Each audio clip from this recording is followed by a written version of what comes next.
দিয়ে বলতেছেন, ও বাবারা তোমরা কি নিয়ে তকরাতকরি করতেছো? দুজন পিছনে ফিরে চাই দেখে গাউসে পাক বলুন, মুসলমান বেটার ভাওয়ার বাড়ছে না কমছে? হাই তিনটা লাভ মারছে। এই বেটা ওহন ক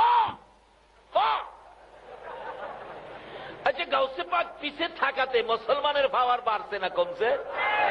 আজকে সেই গাউসে পাকের স্মরণে কারা মাহফিলের আয়োজন করেছো? তোমরাও যদি একদিন বিপদে পড়ে যাও, গাউসে পাক তোমাদের পাশে গিয়ে দাঁড়াবে। আল্লাহর ওলিদের কিছু ক্ষমতা আসেনি? আল্লাহু আকবার, কি ক্ষমতা যে আছে সামনে আসতেছে। একটু লম্বা হইলে কষ্ট হবে আপনাদের। গাউসে পাক পিছন থেকে ডাক দিলেন, বাবারা তোমরা দুইজনে কি নিয়ে তকরাতকরি করতেছো? মুসলমান লোকটা কয়, হুজুর হ্যাঁ কয় আমাদের নবী বলে পাওয়ার নাই, হ্যাঁ নবী বলে পাওয়ার বেশি। কিভাবে হুজুর? ঈসা নবী মৃত মানুষ জীবিত করতে পারছে। গাউসে পাক বলেন, হ। আমাদের নবী কি মৃত মানুষ জীবিত করতে পারছে? গাউসে পাক কয়, হ। হ্যাঁ কয় আমার নবী বলে পারে না। হ্যাঁ তো জানে না, এই জন্য গায়ের জুড়ে খালি যাইতেছে আর কি। পয়েন্টে হাইরা গেছিল, এই বিপদ মুহূর্তে পাশে দাঁড়াইল কে?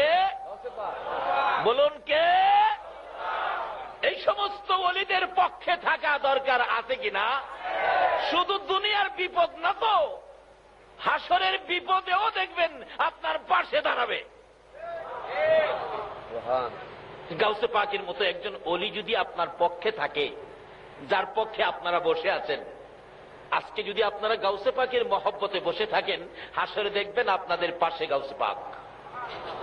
আচ্ছা, এরকম একজন ওলি যদি আপনাদের পক্ষে থাকে, হাসরের বিপদে কোনো সমস্যা হবে? দুনিয়াতে দেখবেন কোর্ট কাছারিতে বিচার আচার হয়, বলুন বিচারকের সামনে আপনার পক্ষে, মক্কেলের পক্ষে কথা বলে কে? উকিল। কে বলে? এই কোর্ট কাছারিতে, আদালতে, বিচারের কোর্টে কথা বললে উকিল। উকিলরা কিভাবে মক্কেল বাঁচাবে এমন কিছু আইন বই পড়ে পড়ে পয়েন্ট শিখছে না? তারা এই পয়েন্টের বলে মক্কেল বাঁচাইয়া দেয়। দুনিয়ার আইন বই পড়ে উকিলরা যেমন কোর্ট কাছারির থেকে মক্কেল বাঁচাইয়া দেয়, আল্লাহর ওলিরা আল্লাহর ভালোবাসার আইন বই পড়েছে, হাসরের ময়দানে তারাও আপনাদের মতো মক্কেলকে বাঁচাইয়া পার করে দিবে। কিভাবে পার করবে? আল্লাহর কোর্টের মক্কেল হব আমরা, উকিল হবে গাউসে পাক, খাজা বাবা। জোরে জোরে বলুন সুবহান। ওই রকম আল্লাহর ওলিরা হবে উকিল, বিচারক হবেন আল্লাহ।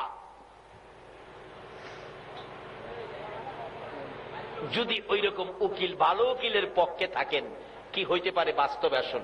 আমাদের এলাকার এক ঘটনা, এখন তো যেই যুগে পড়ছি আমরা, ভালোবাসার যুগ।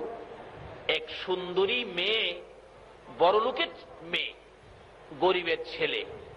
বড়লোকের মেয়ে, গরিবের ছেলে, একটা খুব সুন্দর, লেখাপড়ায় ভালো, তার সাথে ভালোবাসা সম্পর্ক হয়ে ওই বড়লোকের মেয়েটা 50,000 টাকা সহ ছেলেকে নিয়ে কলেজ থেকে উদাও। এই ঘটনা বাংলাদেশে হয় না? হইলে বালা। উদাও নাই, পত্রিকায় লেখে ইমুকের ছেলে, ইমুকের মেয়ে উইরা গেছে। কিন্তু মেয়ের বাবা ছিল বড় শক্তিশালী, কেস করলেন, নারী অপহরণ কেস, অনেক টাকা দিলেন। কিছুদিনের মধ্যে তার মেয়েকে উদ্ধার করে নিয়ে আসলেন, কোর্টে নিয়ে গেলেন, মেয়েকে বুঝাইলেন তুই বলবি তোকে জোর করে নিয়ে গেছে। এখন কেস করে দিলেন, জোর করে নিয়ে গেছে। এমন চাপা চাপছে কেস, পুলিশ খালি ছেলেকে খুঁজে বাড়িতে যায়, তার মা বাবাকে টর্চারিং করতেছে, তোমার ছেলেকে বের করে দাও, না হয় তোমাদের বিচার হবে। মা বাবা কান্দে কান্দে, ফকিন্নির পোলা তুই কেন গেলি এই কাজ করতে? আরেক বুদ্ধিমান ব্যক্তি বলতেছেন ছেলের মা বাবাকে, এত পেরেশান না হইয়া আপনারা আরেকটা কাউন্টার কেস করেন। Counter case. উকিলের কাছে গেছে, উকিল সাহেব আমি এই বিপদে আছি, এই বিপদের কি কোনো পথ পাওয়া যাবে উদ্ধার হওয়ার জন্য? উকিল বলে এত আইন বই পড়ছি, এটা কোনো ব্যাপার হইল? কেস করেন, কাউন্টার কেস, ছেলেকে নিয়ে আসেন। ছেলে তো ভয়ে বাড়িতে আসে না, আমার ছেলে সুগায়া একবারে কাঠের মতো হয়ে গেছে, ভয় পায়, খায় না, ঘুমায় না, না জানি পুলিশে ধরে নিয়ে যায়। নিয়ে আসেন। রাত্রে একদিন গভীর রাত্রে উকিলের বাড়ি নিচে, উকিল কই বেটা চিন্তা করিস না, এই যে দেখ আইন বই ভর্তি, এই যে আইন, এত আইন বই পড়ছি, তোর কিসের বিপদ, আমি বিপদ থেকে তোরে বাঁচাইয়া দিব, যা চিন্তা করিস না, কিন্তু শর্ত হইল আমি যা কমু তা শুনবি। কেস করে দিলেন। যেদিন কোর্টে হাজির হবে, ওই মেয়ের সাথে অপরাধী ছেলে কোর্টে হাজির হবে, তো উকিল বললেন কোর্টে তোরে যাই জিগাইব, উকিলের পরামর্শ, তোরে যাই জিজ্ঞেস করবে তুই খালি চুপ করে তাকায় থাকবি, কোনো কথা তুই বলবি না, তাকায় থাকবি, মক্কেল যে মক্কেলের মতোই থাকবি। কোর্টে উঠলো, বাদী বিবাদী হাজির হাজির। মেয়ের পক্ষের উকিল বলতেছেন, মাননীয় বিচারপতি অনুমতি দেন কথা বলি। বলেন। উকিলের মুখ তো বুঝি নেই কিভাবে শুরু হয়েছে।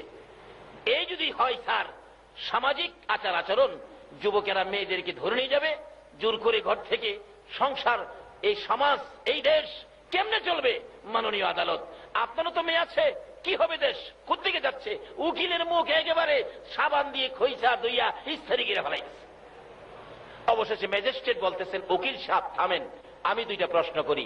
এই ছেলে, এই মেয়েটাকে তুমি যখন জোর করে ধরে নিয়ে যাও তখন রাত্র কয়টা বাজে?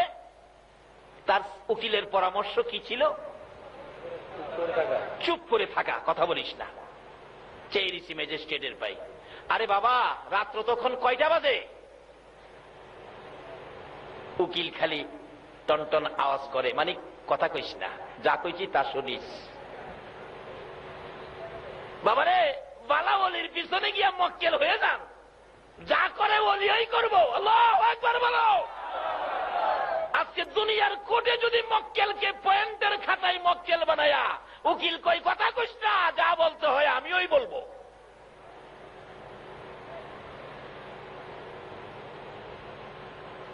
কি ব্যাপার, কথা বলো, বলে না। কথা না বলার পরামর্শ কার? উকিলের।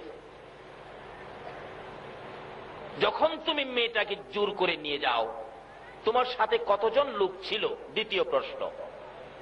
উকিলের পরামর্শ কি? কথা। কি ব্যাপার, দুইটা প্রশ্ন করলাম, একটা কথার জবাব দেয় না, খালি চায় তাই। 3 নাম্বার প্রশ্ন, এই ছেলে, তুমি যখন মেয়েটাকে জোর করে ধরে নিয়ে যাও তখন কি কেউ দেখছিল? সাক্ষী আছে কেউ? চেয়েছি।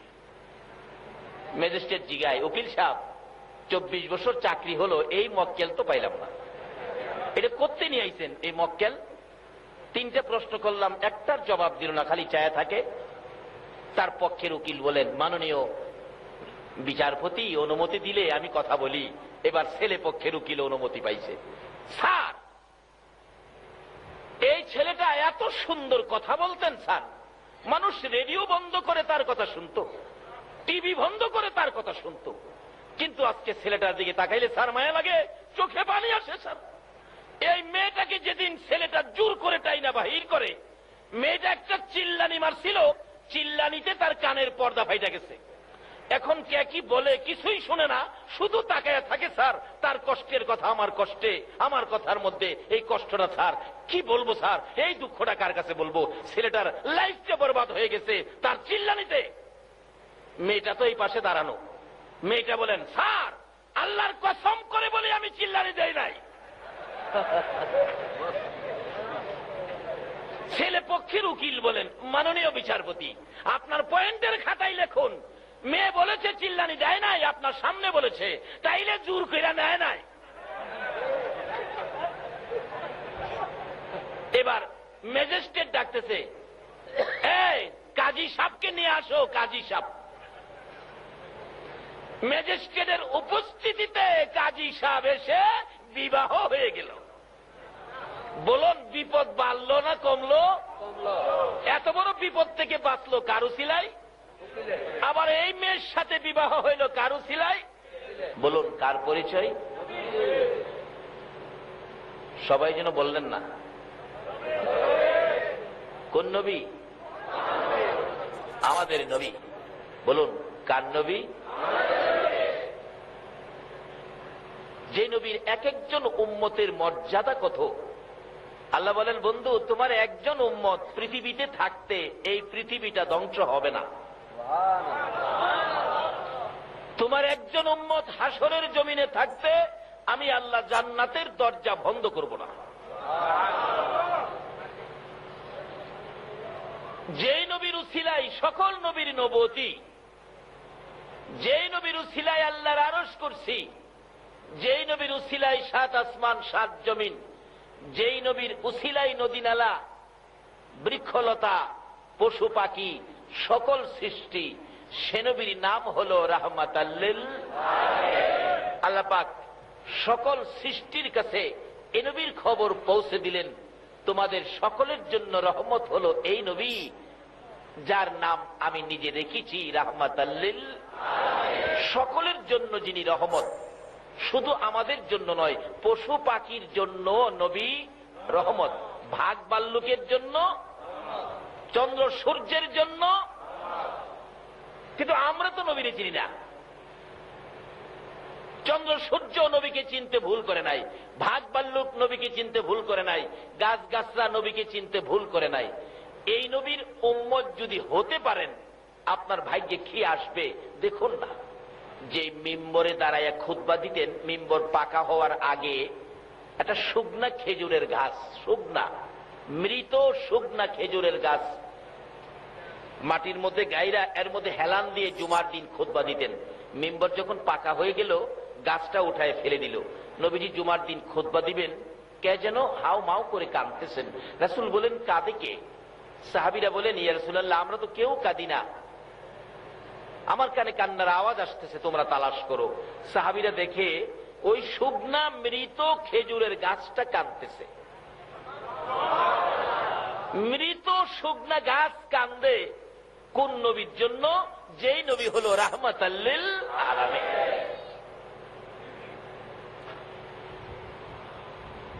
আজকে সেই নবীর উম্মত বিশ্বজুড়ে বিপদের মধ্যে। বিপদে থাকার একটাই কারণ, আমরা নবীর পক্ষটাকে ছেড়ে দিয়েছি। নবী যেদিকে যাওয়ার কথা বলেছিল আমরা সেদিকে যাই না। মৃত গাছ কাঁদতেছে, নবীজির সামনে দিলেন, যার নাম উস্তুনে হান্নানা। রাসূল বলেন, ও উস্তুনে হান্নানা, মৃত শুকনা খেজুরের ঘাস, তুমি এইভাবে কাঁদতেছো, তুমি তো মৃত, তুমি এইভাবে কাঁদো কিভাবে? খেজুরের গাছ, মৃত গাছ জবাব দেন, হুজুর আমি মৃত ঠিক, কিন্তু আমার একটা ব্যথা আছে। কি ব্যথা? আমি এতদিন রাহমাতাল লিল আলামিন নবীর পিঠ মুবারকের সাথে লেগে থাকতাম, আজকে আমি নবীর থেকে দূরে সরে গেলাম। নবীর থেকে দূরে যাওয়ার ব্যথাই বেদনা সহ্য করতে না পেরে আমি এতিমের মতো কাঁদতেছি। রাসূল বলেন, তুমি তো মৃত, তুমি তো জীবিত না, তুমি কান্দো কিভাবে? সাহাবীরা আশ্চর্য হয়ে গেলেন, হুজুর মৃত ঘাস আপনার ব্যথায় কান্দে, আমরা জীবিত হয়ে কি করলাম?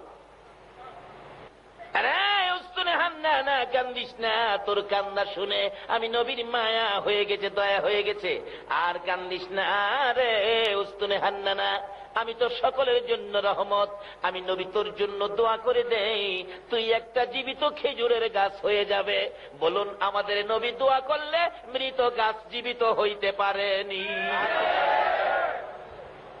একবার একজন খ্রিস্টান আরেকজন মুসলমান, দুইজন একসাথে যাচ্ছে হাইটা। খ্রিস্টান লোক বলতেছেন মুসলমানকে, দেখো মুসলমান বেটা, আমাদের যে নবী ছিল ঈসা নবী, কত ক্ষমতাবান ছিল, মরা মানুষ জীবিত করে ফেলছে কুম বিইজনিল্লাহ বলে। আমাদের মুসলমান লোকটা বলতেছে, না, তোমাদের নবী ঈসা নবীর চাইতে কোটি কোটি গুণ পাওয়ার বেশি ছিল আমাদের নবীর, কারণ আমাদের নবী হলো সকল নবীর সেরা নবী, শ্রেষ্ঠ নবী, যার উসিলাই সকল নবীর নবুয়তি, যার উসিলাই কুল কায়নাত। খ্রিস্টান বেটা খুব জ্ঞানী ছিলেন, হ্যাঁ প্রশ্ন করে বসলেন আমাদের মুসলমানকে, শোনো, তোমাদের নবী কি মৃত মানুষ জীবিত করতে পারছে? তখন এই মুসলমান বেটা হ্যাঁ জানে না, জীবনে ওয়াজ শুনতেও যায় নাই। বাবারে, ওয়াজ শুনতে গেলেও মাঝে মাঝে পয়েন্ট পাওয়া যায়, এগুলি রাখলে বিপদে কামে লাগে। তো খ্রিস্টান খালি কয়, আরে বাবা, পাওয়ার যে বেশি, কিভাবে তোমাদের নবী মৃত মানুষ জীবিত করছে একটা পয়েন্ট দেখাও। হ্যাঁ জীবনে ওয়াজেও গেছে না, দেখাইবো কোত্থেকে? কিন্তু দুইজনে ধাক্কাধাক্কি করে যাইতেছে রাস্তায়, কথা কাটাকাটি করে একেবারে শেষ পর্যায়ে চলে গেছে। খ্রিস্টান লোকটার কাছে আমাদের নবীর উম্মত মুসলমান স্বীকার করবে আমাদের নবী মৃত মানুষ জীবিত করতে পারে না, এই কথাটা স্বীকার করবে। এমন সময় আজকে যার স্মরণে মাহফিল, গাউসে পাক ওই দুই ব্যক্তির পিছনে হাজির। হাসরের দিন আমার আল্লাহ যেদিন বিচারক হবেন, আল্লাহু আকবার বলুন, আমরা যেদিন ওই কুটের মক্কেল হব গো, আল্লাহর ওলিরা হবে উকিল। গাউসে পাক আমাদের পক্ষ থেকে দাঁড়াইয়া বলবেন, ও আমার মক্কেলেরা, ও আমার মুরিদেরা, ও আমার ভক্তবৃন্দরা, তোরা কথা বলিস না, যা বলতে হয় আমি আব্দুল কাদির বলবো, তোমরা কথা কইও না। জিগাইব নামাজ পড়ছিলি, খালি চায় থাকবেন, রোজা রাখছিলি চায় থাকবেন, ওয়াজ শুনছিলি চায় থাকবেন। অনেকক্ষণ প্রশ্ন করার পর গাউসে পাক দাঁড়াইয়া বলবেন, মাননীয় আদালত, এরা মক্কেল সরল সোজা মানুষ, শেষ যুগের মানুষ, আখিরি যুগের মানুষ, ফিতনা ফাসাদের যুগের মানুষ, তোমাকে ভালো করে ইবাদত করার জন্য সুযোগ নিতে পারে নাই, তোমাকে ভালো করে চেনার জন্য পথ খুঁজে পায় নাই। শুধুমাত্র আমি গাউসে পাকের ভক্ত ছিল, তোমার নবীকে ভালোবাসা দিয়েছিল গো, যার উসিলায় এত কিছু বানাইলা, এই নবীর ভালোবাসার খাতিরে আমি আব্দুল কাদির অনুরোধ করলাম, এই মানুষগুলোকে তুমি মাফ করে দাও। আল্লাহ বলবেন, ফেরেশতারা রে, আমার বন্ধুর ভালোবাসার দোহাই দিল রে, আমার বন্ধুর ভালোবাসার কারণে গাউসে পাকের অনুরোধে আমি আল্লাহ মাফ করে দিলাম। দুনিয়ায় যদি একটা অ্যাডভোকেট আইন বই পড়ে এই কোর্টের এত বড় বিপদ থেকে মাফ করাইয়া ওই কোঠের মধ্যে কাজী ডাক দিয়া বিবাহ পড়াইয়া দিতে পারে, আমার আল্লাহ হাসরের দিন বলবেন, ও গাউসে পাক তোমরা থাকো উপস্থিত, এই এক একজনের জন্য জান্নাত থেকে 70 জন করে হুর নিয়ে আসো, আমি আল্লাহ উপস্থিতিতে তাদের সাথে বিবাহ পড়াইয়া দেব। জোরে বলুন সুবহানাল্লাহ। কিভাবে গেলে এই সুযোগ পাবেন, এই রাস্তাগুলো খুঁজে বের করা আমাদের দরকার আসেনি? বলতেছিলাম, এরকম একজন ওলি কারো পক্ষে থাকলে, গাউসে পাকের মতো একজন ওলি পক্ষে থাকলে কোনো সমস্যা হবে না। তাই বলতেছিলাম, দুই বেচারা, একজন খ্রিস্টান আর একজন মুসলমান, দুইজন ধাক্কাধাক্কি করতেছে। খ্রিস্টান বলে আমাদের ঈসা নবীর পাওয়ার বেশি, মৃত মানুষ জীবিত করতে পারে। মুসলমান লোকটা বলে আমার নবীও পারে, কিভাবে পারে দেখাও, কিন্তু সেই পয়েন্ট জানে না। এমনি সময় গাউসে পাক পিছনে, তোমরা কি নিয়ে ধাক্কাধাক্কি করছো? পিছনে চাই দেখে গাউসে পাক খ্রিস্টান বেটার কথা বন্ধ হয়ে গেছে, গেট বাল্ব বন্ধ। মুসলমান বেটা লাফায়, অহন কও কও। গাউসে পাক জিগায়, কি ব্যাপার, কি? অহন খ্রিস্টান লোকটা কথা না বলে তো পারে না, যেহেতু গাউসে পাক শুনলেন, হুজুর আমি বলছিলাম কি, আমাদের নবী ঈসা নবী তো মৃত মানুষ জীবিত করতে পারতো, আপনার নবী কি মৃত মানুষ জীবিত করতে পারতো? গাউসে পাক বলতেছেন, শোনো, আমাদের নবী মৃত মানুষ জীবিত করতে পারতো কিভাবে, শোনো। একদিন তোমাদের 200 খ্রিস্টান, গাউসে পাক ওয়াজ করতেছেন ওই খ্রিস্টান লোকের সামনে, তোমাদের 200 খ্রিস্টান নবীজির কাছে যাইতেছিল মুসলমান হওয়ার জন্য। রাস্তার মধ্যে আবু জাহেলের সাথে দেখা। কোন জাহেল? চিনছেন তো কোন জাহেল? আচ্ছা, 200 লোক যদি আমরা নবীর পক্ষে যাই, আবু জাহেলের কাছে শান্তি লাগবো? হ্যাঁ, দেখে এত লোক কই যায়, নিশ্চয়ই ভাতিজার কাছে যায়। বাবারা আপনারা দাঁড়ান, কই যাবেন? আমরা আখিরি নবীর কাছে যাইতেছি, কালিমা পড়ে মুসলমান হব। আবু জাহেলের তো সমস্ত শরীরে অশান্তি বিরাজ করতেছে, এত লোক ভাতিজার পক্ষে চলে যাবে। আচ্ছা আপনারা দাঁড়ান, মুসলমান হয়ে যাবেন? তবে একটা কাজ করেন, ভাতিজা সত্য নবী কিনা একটা প্রশ্ন করে ভাতিজারে জিগায়ে দেখেন, যদি প্রশ্নের জবাব দিতে পারে তাহলে আপনারা ভাতিজার পক্ষে যাইন, না হয় ভাতিজার পক্ষে যাইন না। তো ওই খ্রিস্টানরা কয়, চাচা আপনি মুরব্বী মানুষ, দেখা যায় প্রশ্নের খবর ভালো জানেন, তাইলে আপনিই আমরা সাথে লন। এই ওয়াজ গাউসে পাক করতেছে ওই দুই লোকের সামনে, আপনি আমরা সাথে লন। তাকে নিয়ে, আবু জাহেলকে নিয়ে তারা রওনা হয়েছে। আবু জাহেল খুশি, এমন এক প্রশ্ন করব যে প্রশ্নের জবাব ভাতিজা দিতে পারবে না। এটা আবু জাহেলের ধারণা। আচ্ছা, আপনাদের ধারণা কি যে কোনো প্রশ্ন হোক আমার নবী কি জবাব দেওয়ার ক্ষমতা রাখে? সেই নবী আমাদের নবী। আমরা দুর্বল নবীর উম্মত নই। যেই নবী না হইলে কোন নবীর নবুয়তি হতো না। যেই নবীর নাম রাহমাতাল লিল আলামিন। আচ্ছা, যাইতে যাইতে নবীজির সামনে হাজির। গাউসে পাক এ ওয়াজটা করতেছে দুইজনের সামনে। আবু জাহেল ডাকে, ভাতিজা 200 খ্রিস্টান আসলো তোমার কাছে মুসলমান হওয়ার জন্য। এখন তাদের একটা প্রশ্ন। নবীজি গাই, চাচা প্রশ্ন কি তাদের না তোমার? আরে বাবা, যারই হোক একটা প্রশ্ন। কি প্রশ্ন? তাদের নবী ঈসা আলাইহিস সালাম মৃত মানুষ জীবিত করতে পারছে। বাবা, তুমি কি মৃত মানুষ জীবিত করতে পারো? আমাদের নবীর জিগাইতেছে আবু জাহেল, পারেনি। যদি পারো তাইলে তারা মুসলমান হবে। নবীজি কয়, চাচা কোন কবর থেকে মৃত মানুষ জীবিত করতাম আমার একটু দেখায় দেন তো, কোন কবর থেকে? এই ওয়াজ করতেছে গাউসে পাক ওই দুই লোকের সামনে। আবু জাহেল কয়, ভাতিজা আসো আসো। যার হাসে মনে মনে কয়, এমন এক কবরের কাছে নিয়ে যামু যার মধ্যে হাড্ডি গুড্ডিও নাই।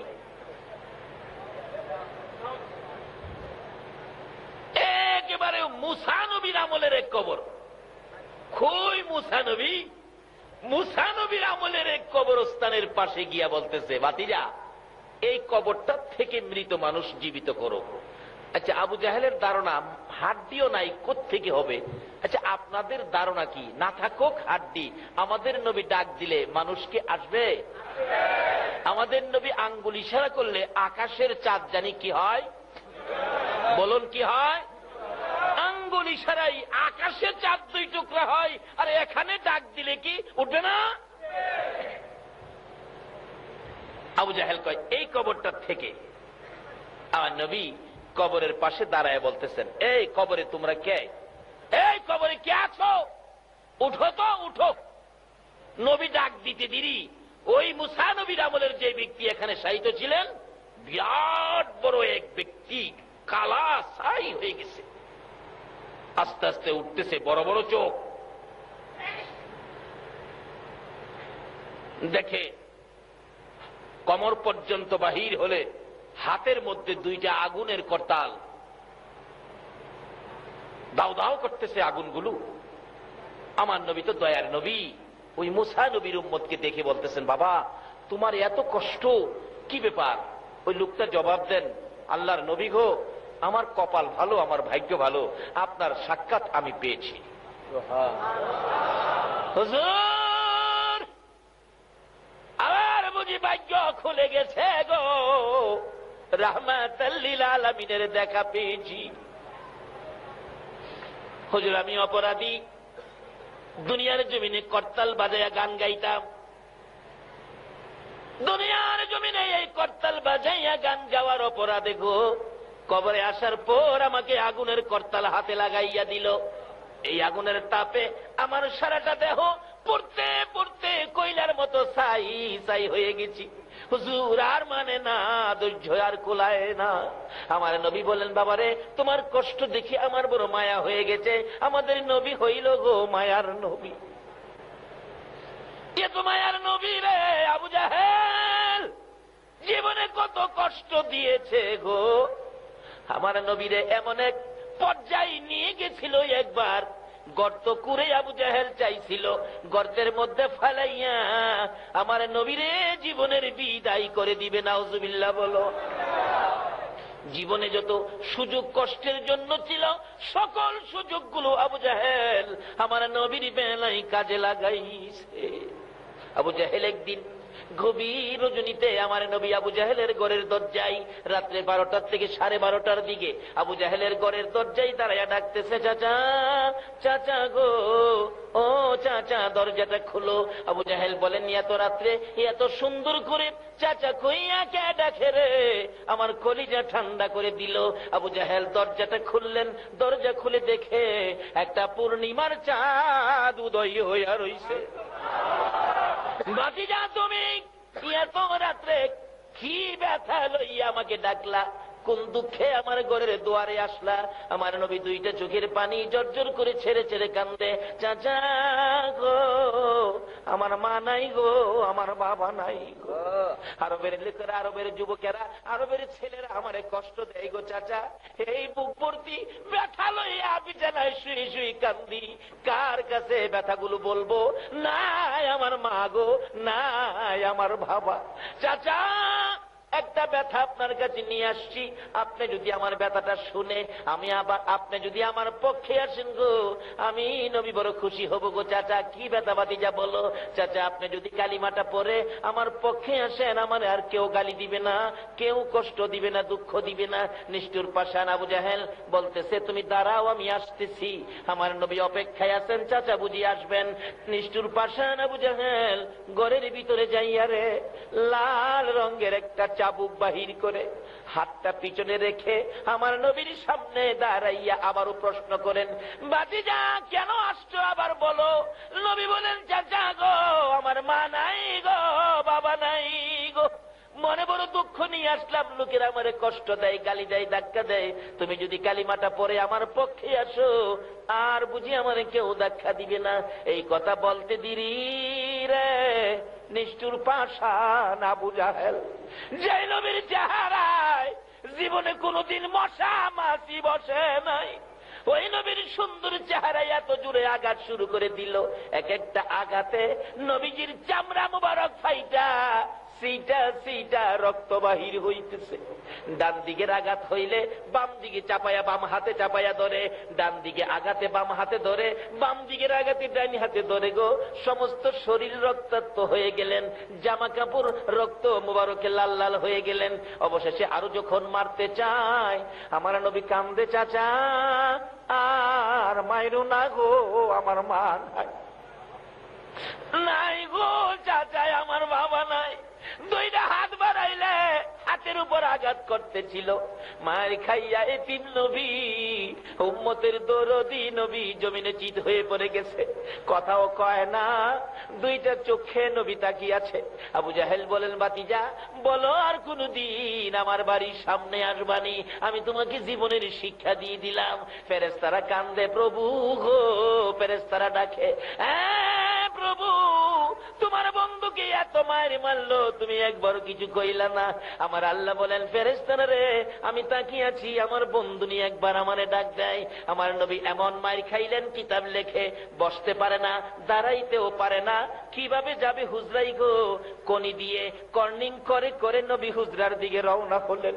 কাছাকাছি যাওয়ার পর মা খাদিজাতুল কুবরা রাদিয়াল্লাহু তাআলা আনহা ডাকে, কই রে আমার প্রাণের রাসূল, কই এখনো আসতেছে না? দরজাটা খুলে দেখে একটা পূর্ণিমার চাঁদ যেন বালুর সাথে গড়াগড়ি করতেছে। দুই কদম দৌড়াইয়া সামনের দিকে যাইয়া খাদিজা ডাকতেছে, তুমি কে গো, বালুর সাথে গড়াগড়ি করো? আমার নবী ডাকে, খাদিজা রে, ও খাদিজা আয় রে, আমার সমস্ত শরীরের চামড়া ফাটাইয়া পালাইছে, তোমার আমারে মারছে রে খাদিজা, আমি নবী হাঁটতে পারি না, দাঁড়াইতে পারি না। আমার আল্লাহ বলেন, বন্ধু এই কালিমাটা লইয়া আবু জাহেলের বাড়ির সামনে যাইয়া এত মার খাইলা গো কালিমাটার জন্য, যাও, আমি নবী, আমি আল্লাহ তোমার সাথে কথা দিলাম গো বন্ধু, আমি আল্লাহ তোমার সাথে ওয়াদা দিলাম, এই কালিমা লইয়া যারা তোমাকে ভালোবাসা দিবে গো, আমি আল্লাহ 10টা পৃথিবীর সমান একটা জান্নাত দান করে দিব। জীবনটা ভরাই আবু জাহেল আমার নবীকে কষ্ট দিয়েছে। এবার প্রশ্ন হলো, মৃত মানুষ জীবিত করত, আবু জাহেলের ধারণা আমাদের নবী পারবে না। আচ্ছা আপনাদের ধারণা কি নবী পারবে? ডাক দিলেন, সাথে সাথে উঠলেন, বিরাট বড় লোক। নবীজি বলেন, বাবা এই কষ্ট করতেছো, আগুনের করতাল তোমার হাতে, বাবা তুমি একবার পড়ো, মুসা নবীর উম্মত। নবী বলতেছেন একবার পড়ো লা ইলাহা ইল্লাল্লাহু মুহাম্মাদুর রাসূলুল্লাহ সাল্লাল্লাহু আলাইহি সাল্লাম। এই 200 খ্রিস্টানের সামনে, আবু জাহেলের সামনে এই ঘটনা ঘটাইতেছে নবীজি, আর এই ওয়াজ করতেছে কে? ভুলে গেছেন? এই ওয়াজ কে করতেছে? গাউসে পাক। আজকে ওই মুসলমান লোকটা তো বিপদে পড়ে গেছিল খ্রিস্টানের সামনে, কিন্তু আল্লাহর ওলি পক্ষে থাকাতে তার বিপদ আছে না পার হয়ে গেছে? এইরকম একজন ওলির পক্ষে থাকা আমাদের লাভ হবে না লস হবে? কারা সেই ফাতিহা ইয়াজদাহমের আয়োজন করেছেন? কারা সেই পকেটের পয়সা দিয়েছেন? কারা সেই পরিশ্রম করেছেন? আপনাদের সকলগুলো কবুল হয়ে গেছে। গাউসে পাক এই ওয়াজ করতেছেন। ওই লোকটা তো কালিমা পড়ে, কালিমাটা পড়ে শেষ করতে পারে নাই, আগুনের করতাল হাত থেকে পড়ে গেল, সঙ্গে সঙ্গে চেহারা নূরে নূরান্বিত হয়ে গেল। রাসূল বলেন, বাবা এবার আর তুমি বিপদে নয়, জাহান্নামী নয়, এবার তুমি জান্নাতের আরামের বিছানায় ঘুমাও। গাউসে পাক এই ওয়াজটা করতেছে। আমাদের নবী এইভাবে মৃত লোককে জীবিত করে গুনাহ মাফ করাইয়া জান্নাতি বানাইয়া শোয়াইছে। আবু জাহেলের এই প্রশ্ন 200 খ্রিস্টানের সামনে। এবার গাউসে পাক বলতেছেন, এই খ্রিস্টান বেটা, অন কি বুঝলি? আমার নবী কি পারে? অন মুসলমান কয় কি অন কি? আমার নবী বলে পারে না, অন কি? এই অবস্থা থেকে 200 খ্রিস্টান গাউসে পাক ওয়াজ করতেছেন। 200 খ্রিস্টান আমার নবীর হাত ধরে কালিমা পড়ে মুসলমান হয়েছিল। খ্রিস্টান কয় তাই নাকি হুজুর? হ্যাঁ। এবার গাউসে পাক বলতেছেন, এই শোন খ্রিস্টান বেটা, এটা তো নবীর কথা বললাম, আমি তো সেই নবীর গোলাম, আমি সেই নবীর গোলাম গাউসে পাক, সেই নবীর উম্মত। আমি তো নবী না, নবীর উম্মত। এই খ্রিস্টান বেটা, আমি গাউসে পাককে বল কোন কবর থেকে মানুষ জীবিত করতাম? বল। খ্রিস্টান বেটা কই কি রে, আমার নবী যা করে নবীর উম্মতে বলে তা করে। আল্লাহু আকবার কন্যা। ছেড়ে দে নৌকা মাঝি যাব মদিনায়। আরে সব তো মদিনাওয়ালার কাণ্ড। গাউসে পাক ডাকতেছে, আমারে কয় বেটা কোন কবর থেকে জীবিত করতাম? খ্রিস্টান বেটাও কয়, সুযোগ যখন পাইছি এইবার একটা জায়গা কামে লাগাবো। হুজুর আসেন আসেন। কই যাবো? আহেন না।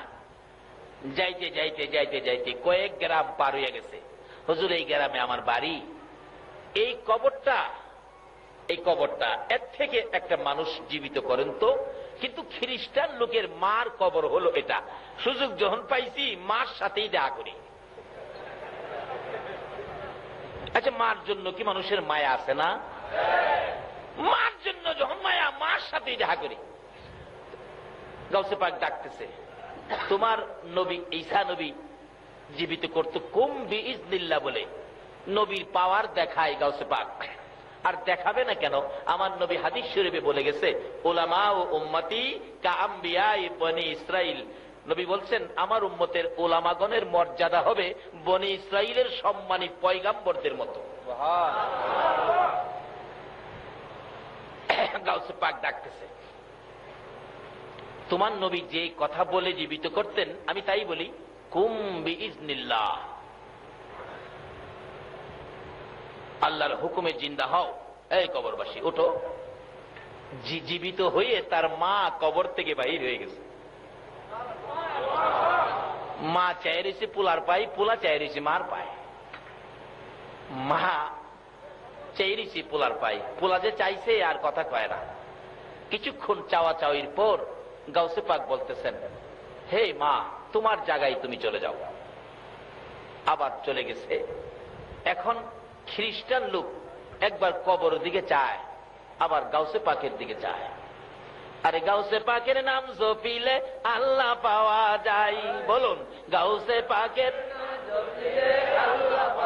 যাই পাগল, কান্দিস না আর গাছ তলায়, কান্দিস না আর গাছ তলায়, গাউসে পাকের নাম জপিল পাওয়া যায়, হায় রে গাউসে পাকের।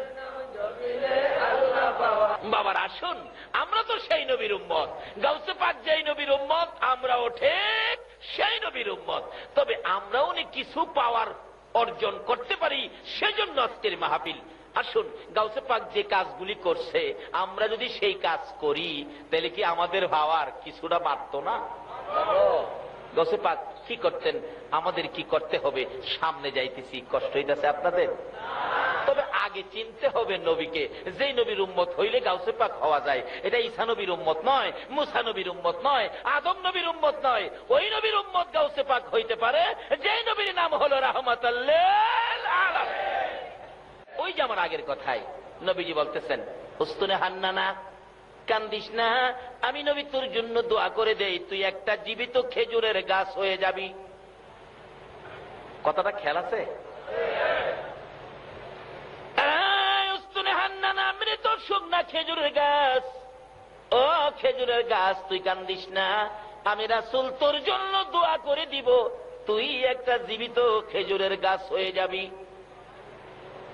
খেজুরের গাছ, উস্তুনে হান্নানা, মৃত গাছ কয়, হুজুর না না না, এই দোয়া চাই না হুজুর, আপনার দোয়ায় আমি মৃত খেজুরের গাছ জীবিত হতে চায় না।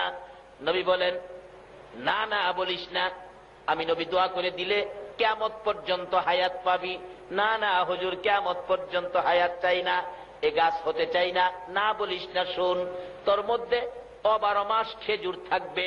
আমার নবীর দোয়ার মধ্যে বরকত আছে কিনা বলুন? কিন্তু যে নবীর দোয়াই এত বরকত, এই নবী 24টা ঘন্টাই উম্মতি উম্মতি বলে রাসূল কাঁদছে।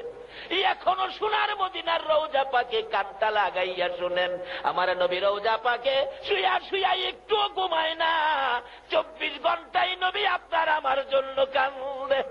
যেই নবী উম্মতের জন্য এত কান্দা কান্দে গো, বলুন এই নবীর উম্মত হইতে পারলে চোখের পানির উসিলাই আল্লাহ আমাদেরকে মাফ করে দিতে পারবে কিনা?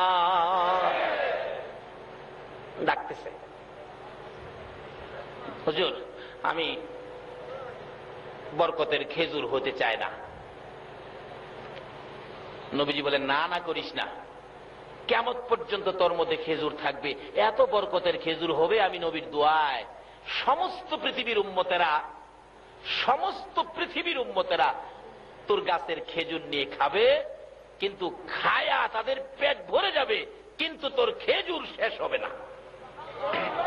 আচ্ছা, নবীর দোয়ার মধ্যে এই কিসিমের বরকত আসেনি? এই জন্য তো নবী রাহমাতুল লিল আলামিন। বলতেছিলাম, উস্তুনে হান্নানা ডাকতেছে, হুজুর চাই না সেই দোয়া কিয়ামত পর্যন্ত হায়াত পাইয়া গো, সমস্ত পৃথিবীর মানুষকে খেজুর খাওয়ানোর জন্য। তাহলে তুমি কি দোয়া চাও, কি চাও বলো? উস্তুনে হান্নানা মৃত খেজুরের গাছ বলেন, ইয়া রাসূলুল্লাহ, আপনি নবী যেই জান্নাতে থাকবেন গো, যে জান্নাতের বিছানায় আপনি নবী ঘুমাইবেন গো, আমি উস্তুনে হান্নানা মৃত খেজুরের গাছ, সেই বিছানার পাশে একটা খেজুরের গাছ হইয়া আমি সব সময় আপনি নবীকে দেখতে চাই।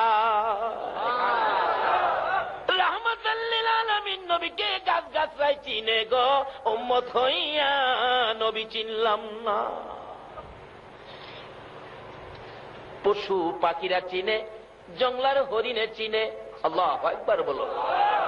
যারা নবীকে চিনে, নবীর পক্ষ তারা ধরে, যারা নবীরে চিনে তারা নবীরে কিনে। যারা নবীরে চিনে তারা নবীরে, যে যা চিনে সেই তা কিনে।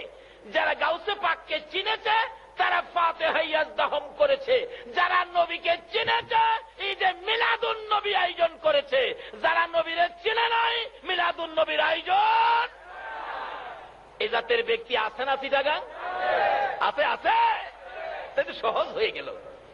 নবীর চাচা আব্বাসের জীবনী খুললে পাবেন, নবীজি দুনিয়াতে আসছে, রাহমাতুল লিল আলামিন দুনিয়াতে আসছে, খবর পায়া নবীর আপন চাচা ছিলেন আব্বাস, কিন্তু সুযোগ পাইতেছে না, সময় পাইতেছে না, কিভাবে যাব ভাতিজারে দেখার জন্য। 3 দিন পরে রাত্রের বেলা সুযোগ করে 3 দিন পরে দেখতে গেছে ভাতিজাকে। রাত্রে নিরিবিলি যাইয়া দরজাটার কাছে দাঁড়াইয়া দেখে নবী যে ঘরে ছিলেন শিশু নবী, একটা পূর্ণিমার চাঁদ যেন ঘরের ভিতরে ঢুকে গেছে। আরে কি আশ্চর্য, জেনারেটর নাই, বিদ্যুৎ নাই, এত আলো কিসের? আব্বাস বলেন তাকাইয়া রইলাম ঘরের দরজার ফাঁকে দিয়ে, তাকাইয়া দেখি এ তো আকাশের চাঁদ না, এই দিয়ে আমার ভাতিজা। আব্বাস অনেকক্ষণ তাকাইয়া দেখে, লক্ষ্য করে দেখে যে দোলনাটার মধ্যে শিশু নবী শোয়া ছিলেন, মানুষ ছাড়াই দোলনাটা এইভাবে দুলতেছে, মানুষ নাই, দোলনা লড়ে। হাই আশ্চর্য, তাহলে তো আমার এই বাতিজা সাধারণ কোনো মানুষ নয়। চিনা ফেলাইছে কিন্তু, সাধারণ মানুষ এই বাতিজা হইতে পারে না। দেখি আরো কি কাণ্ড কারখানা ঘটে। আবার দেখে 3 দিনের শিশু নবী দোলনায় শুয়ে এ আঙ্গুল ইশারা করে আকাশের পূর্ণিমার চাঁদটাকে এভাবে আঙ্গুল দিয়ে ঘুরাইতেছে। সুবহানাল্লাহ, আসতে গেলেন? আব্বাস কয় হায় হায়, এই বাতিজা সাধারণ মানুষ না, টার্গেট করছে এই বাতিজার পক্ষে যাবে। সেই টার্গেটে বুঝি আপনারাও সে নবীর পক্ষে বসে আছেন। টার্গেট জীবনে কোনদিন বাতিজার পক্ষে যাব চিনা লাইছি। যেদিন আব্বাস কালিমা পড়ে মুসলমান হয়েছিলেন, প্রথম প্রশ্ন করে, বাবা আমি তোমার পক্ষে আসার জন্য কোন দিন থেকে টার্গেট করেছি? কোন দিন? ছোটকালে তোমাকে দেখতে গিয়েছিলাম, 2টা কারখানা, কাণ্ড কারখানা দেখেছি। বাবা এই ঘটনাগুলো আমি জানতে চাই, ওদিন থেকে টার্গেট তোমার পক্ষে যাব। আজকে মনের কথাটা বলি। চাচা কি? বাবা গো, আমি তোমাকে 3 দিনের দিন রাত্রের বেলা দেখতে গিয়েছিলাম, যাইয়া দেখি যে দোলনাটার মধ্যে শোয়া ছিলা, মানুষ ছাড়াই দোলনাটা এইভাবে দুলতেছে। আমি জানতে চাই বাবা, মানুষ ছাড়া দোলনা কিভাবে ধুলে? আমার নবী চোখের পানি ছেড়ে দিলেন। চাচা গো, আমার দুঃখের কথা মনে করে দিয়েছেন। দুনিয়ার সাধারণ শিশুরা জন্মগ্রহণ করলে দোলনার মধ্যে শোয়াইয়া রাখে, মা দোলনা দুলাই, মা যদি কাছে না থাকে বাবা দোলনা দুলাই। চাচা আমাকে দোলনায় শোয়াইয়া মা দোলনায় ধাক্কা দিয়ে কোনো কাজের জন্য বাহিরে গেলে আমার দোলনাটা যখন আস্তে আস্তে থামতে শুরু করত, আমি নবী বাম দিকে তাকাইতাম, ডান দিকে তাকাইতাম, আমার বাবা কই, আমার দোলনা দোলাবে কে? এমনি সময় আমার আল্লাহ রহমতের ফেরেশতাকে নির্দেশ করতেন, ফেরেশতারা রে নাই রে, আমার নবীর বাবা নাই, আমার নবী এতিম, বাবা হারা হইয়া দোলনায় শুয়ে থাকবে, দোলনা থেমে যাবে, আমি আল্লাহ সহ্য করতে পারি না। যারে রহমতের ফেরেশতারা, তোরা যাইয়া আমার এতিম নবীর দোলনা দুলাইতে থাকো। চাচা রহমতের ফেরেশতারা দোলনা দুলাইছে? বলুন চট্টগ্রামের কারো দোলনা ফেরেশতারা দুলাইছে? কোন নবীর দোলনা ফেরেশতারা দুলাইতো? যেই নবী হলো রাহমাতুল লিল আলামিন। সেই নবীকে চিনানোর জন্য আমার আল্লাহ কত সিস্টেম করেছে।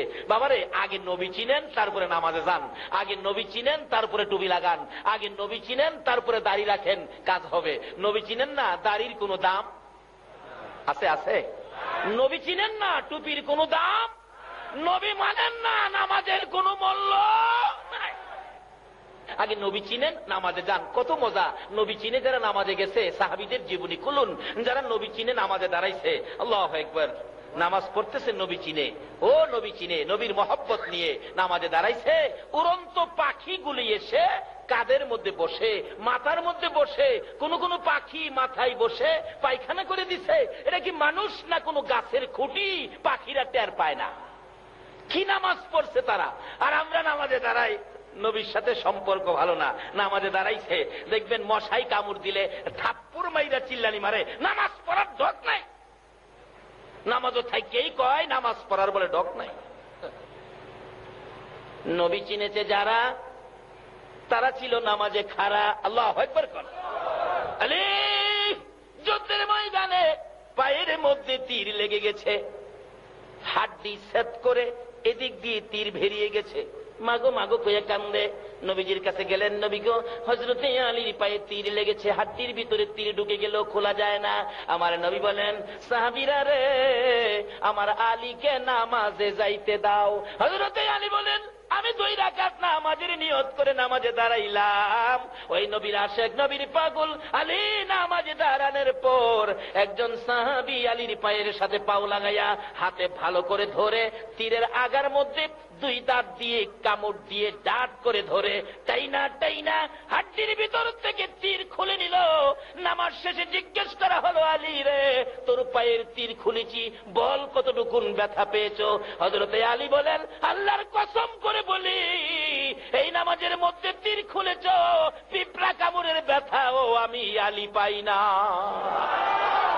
নবী চিনার পরে ইবাদতে যান, বুঝবেন ইবাদতে কত স্বাদ। বলতেছিলাম, আব্বাস বলেন, বাবা গো, আমি 2টা প্রশ্ন করলাম, একটার জবাব পাইলাম, রহমতের ফেরেশতারা তোমার দুলনা দুলাইতো। 2 নাম্বার প্রশ্ন, বাবা দেখেছি আকাশের চাঁদ আঙ্গুলের ইশারায় এইভাবে ঘুরাইছো, এই ব্যাপারটা তো বুঝতে পারলাম না। আমার নবী চোখের পানি ছেড়ে দিলেন, চাচা চাচা গো শুনুন, এই কারণটা কি হবে? কি হবে বাবা বলো?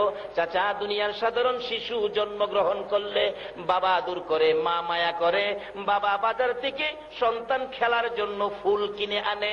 শিশু বাচ্চারা যে বিছানায় শুয়ে থাকে গো চাচা, ওই বাচ্চার চোখের উপর ফুলটা ঝুলাইয়া রাখে। বাচ্চাগুলো ঘরে কেউ যদি নাও থাকে, ফুলের দিকে তাকাইয়া বাচ্চা খেলে। একটু যখন বড় হয় গো চাচা, ও আ শব্দ করে, আর একটু যখন বড় হয় চাচা, 2টা হাত নাড়াইয়া ফুল ধরতে চাই, ফুলের সাথে খেলে। চাচা, এমন একটা ফুল কিনার মতো মক্কা নগরে আমার কেউ ছিল না। আমি নবী খেলবো কার সাথে? ফুল কিনে দিবি কে? আমি এতিম হইয়া দুনিয়াতে আসছি, ফুল কিনার মতো কেউ ছিল না বিদায় আমার আল্লাহ আমি নবীর জন্য আকাশের পূর্ণিমার চাঁদ ফুল বানাইয়া আমি নবীর চোখের সামনে ঝুলাইয়া রাখতো। আল্লাহ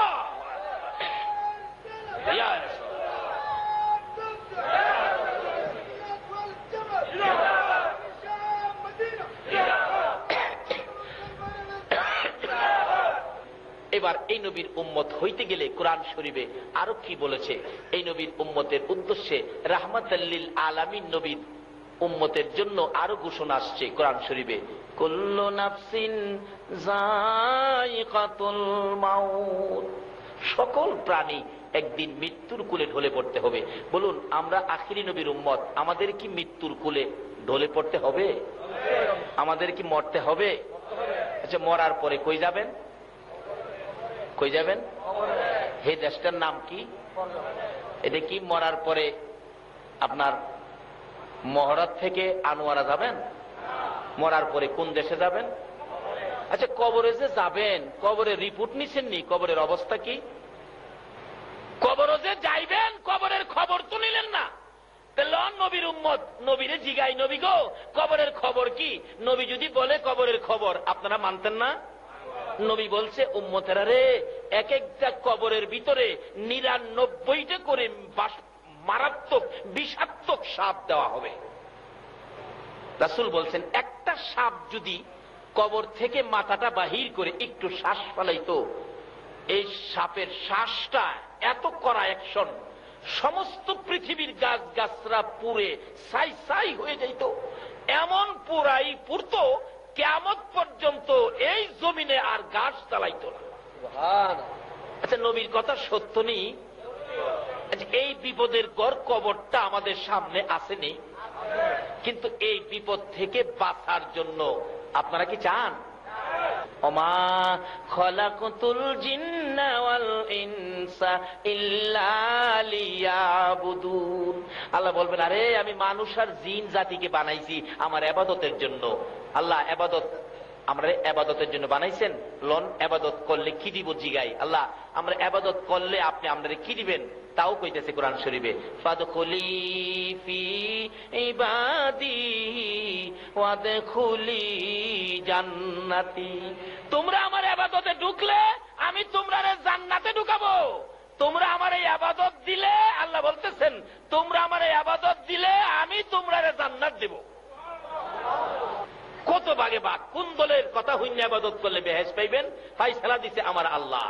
ওমাই ইউতির রাসূল ফাকাদ আতাল্লাহ, তোমরা আমার নবীর কথাগুলি মাইনা কাজ করো, এই ইবাদতকারীকে আমি আল্লাহ জান্নাতে দিব। বলুন কার কথা মাইনা ইবাদত করতে হবে? আরো জোরে কোন কার কথা?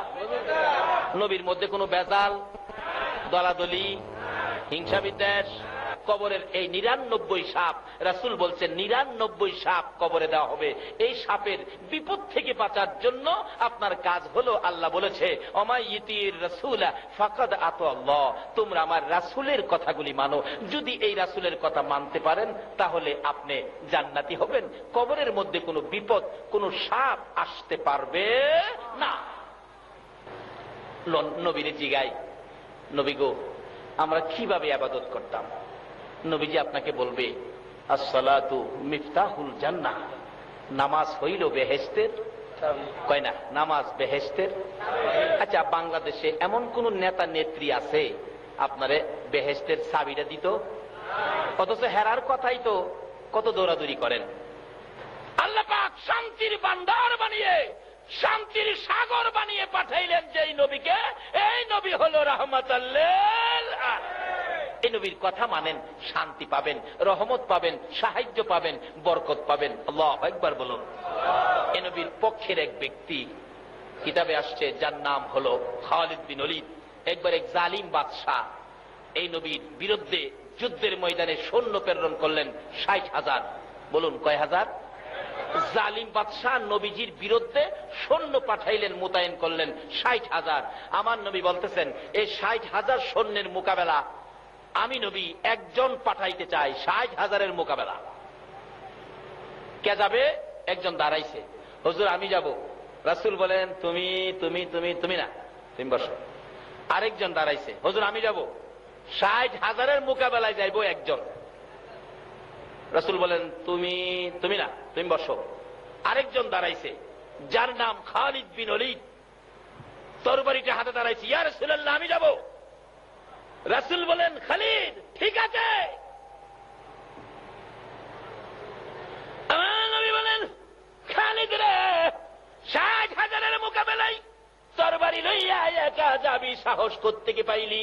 খালিদ বিন ওলীদ বলেন ইয়া রাসূলুল্লাহ, যেদিন পড়েছি লা ইলাহা ইল্লাল্লাহ মুহাম্মাদুর রাসূলুল্লাহ, এদিন থেকে খালিদ বিন ওলীদ 60,000 কেন 60 লক্ষের মোকাবেলায় যুদ্ধে যাইতে খালিদের বুকে কোনো ভয় আসে না।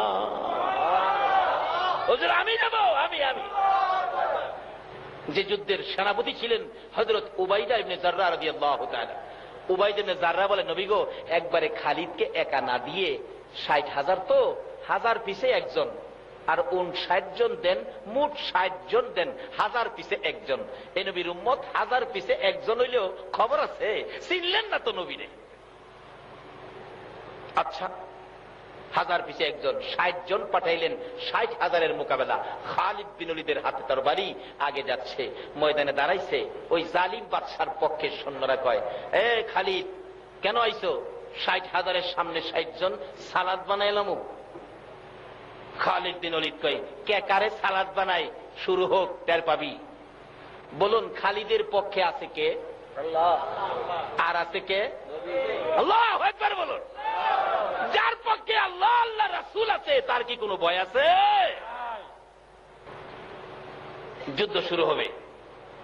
খালিদ বিন ওলীদ আকাশের দিকে তরবারিটা উড়াইয়া একটা ডাক দিয়েছিলেন, নারে তাকবীর, ইয়া রাসূলুল্লাহ বলে আক্রমণ শুরু করলো। একসাথে 60,000 খতম। দুই চারটা যাও কিছু আসিল, দৌড়ে বাদশার কাছে গেছে। বাদশাহ এক খালিদ বিন ওলীদ 60,000 হতে এলেছে, ময়দানে যাওয়া সম্ভব না। আর কয় লাখ ফাটাইবেন, হতে এলেইব কস কি 60,000-রে একজনে করি? একজন তো দেখতে একজন, দেখলাম আকাশের দিকে তরবারি উড়াইছে আর মারছে, দেখি এই তরবারির সাথে আকাশ থেকে হাজার হাজার তরবারি মারতেছে। এই তরবারি কার পক্ষে আসবে? যার কাছে আছে মুহাম্মাদুর রাসূল। এই নবীর পক্ষ ছাড়া আকাশের সাহায্য কাউকে দেওয়া হয় না। খালিদ বিন ওলীদ রক্ত ঝরতেছে তরবারি, বাদশা খবর পায় কই করলি কি, এক ব্যক্তি ৬০,০০০ হুতাইছে, হ্যাঁ তো দেখা দরকার, খবর দাও। বাদশা খালিদ বিন ওলীদকে দেখতে চাইছে, একজন কানে কানে বলছে, কাঁপতাছে ভয়ে, আমার মায়ের নাম একটা খবর নিয়েছি। কি খবর? যে বাদশাহ নির্দেশ দিছে যুদ্ধের, বাদশা কইছে আপনারা যাইতেন দেখবার লেগা, তাই নাকি? হ্যাঁ। উবাইদ ইবনে জাররাহ কয়, খালিদের সাথে কি কথা, আমার সাথে বলো, আমি সেনাপতি। কি? বাদশা দেখতো খালিদ বিন ওলীদকে।